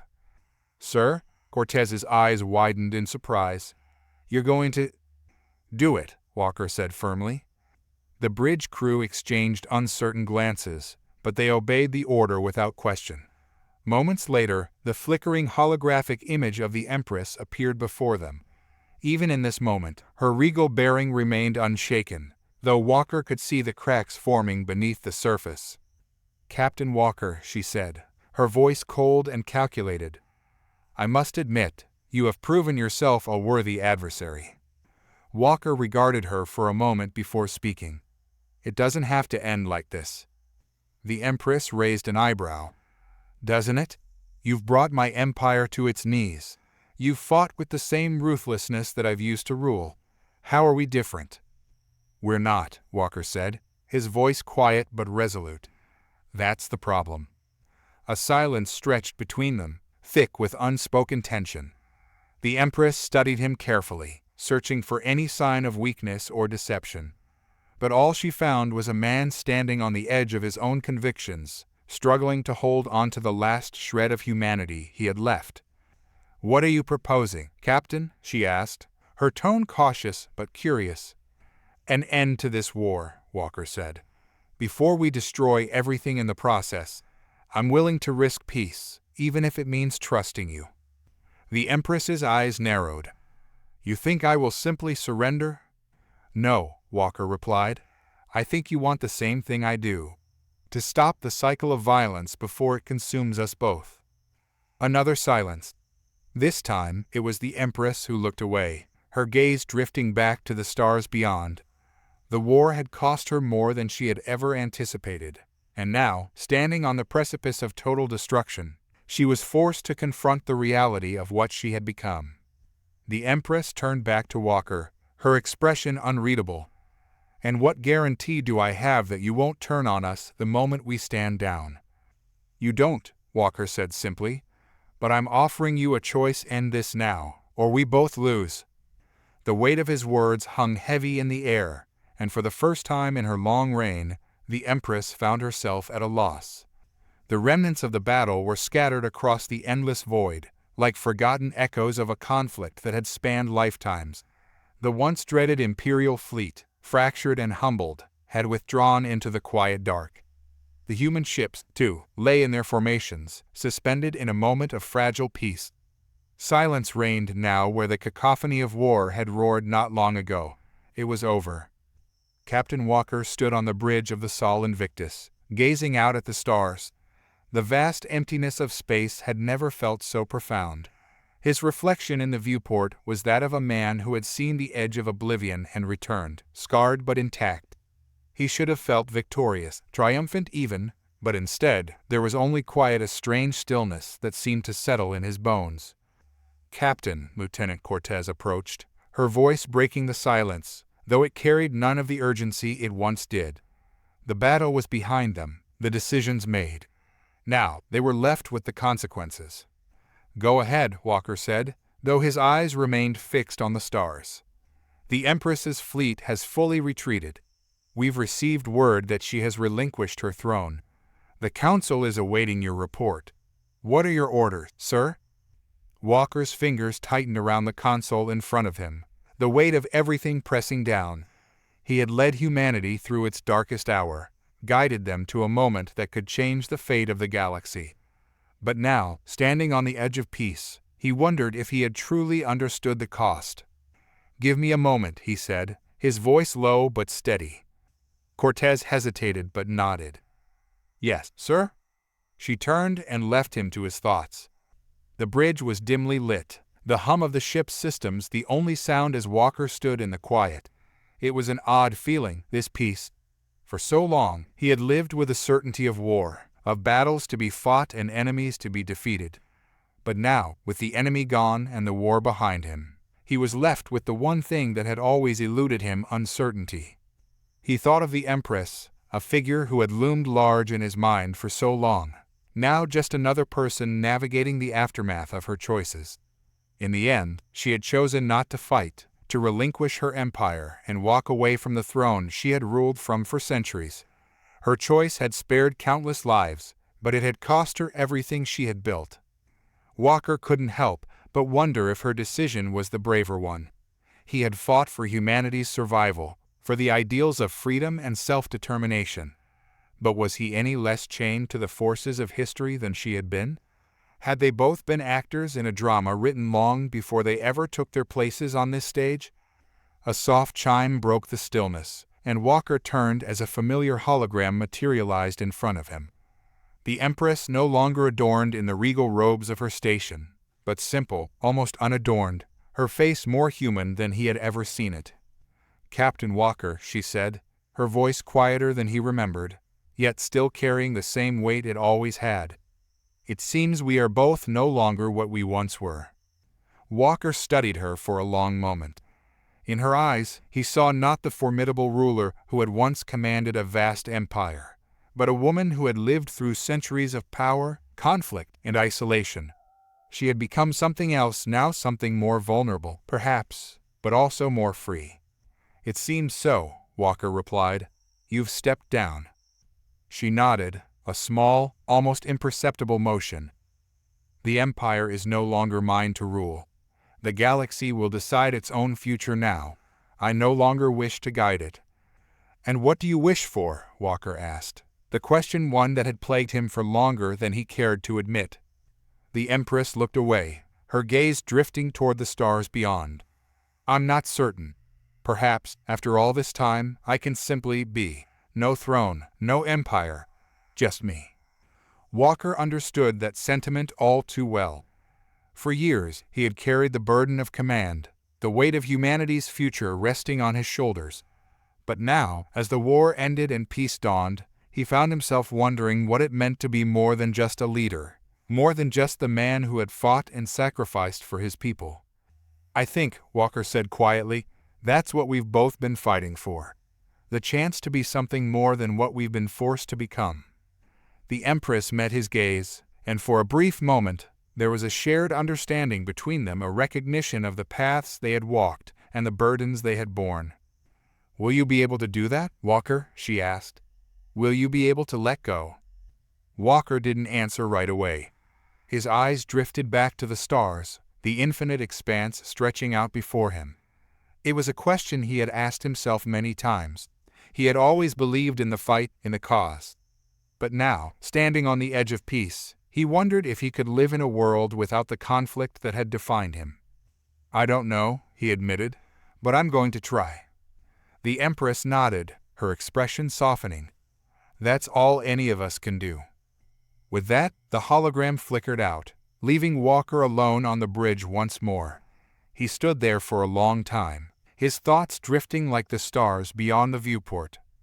In the distance, the scattered remnants of the human fleet were regrouping, preparing to return to a home that would never be the same. The war had changed them, changed all of them. And now, they were left with the daunting task of rebuilding, of forging a new path in a galaxy forever altered by the choices they had made. Walker closed his eyes for a moment, letting the silence wash over him. He thought of the lives lost, the battles fought, the sacrifices made. He thought of the future, one that was uncertain, uncharted, but filled with possibility. In the end, it wasn't the battles that defined them, nor the victories they had won. It was the choices they made in the quiet moments, the moments of doubt and reflection, that truly shaped their legacy.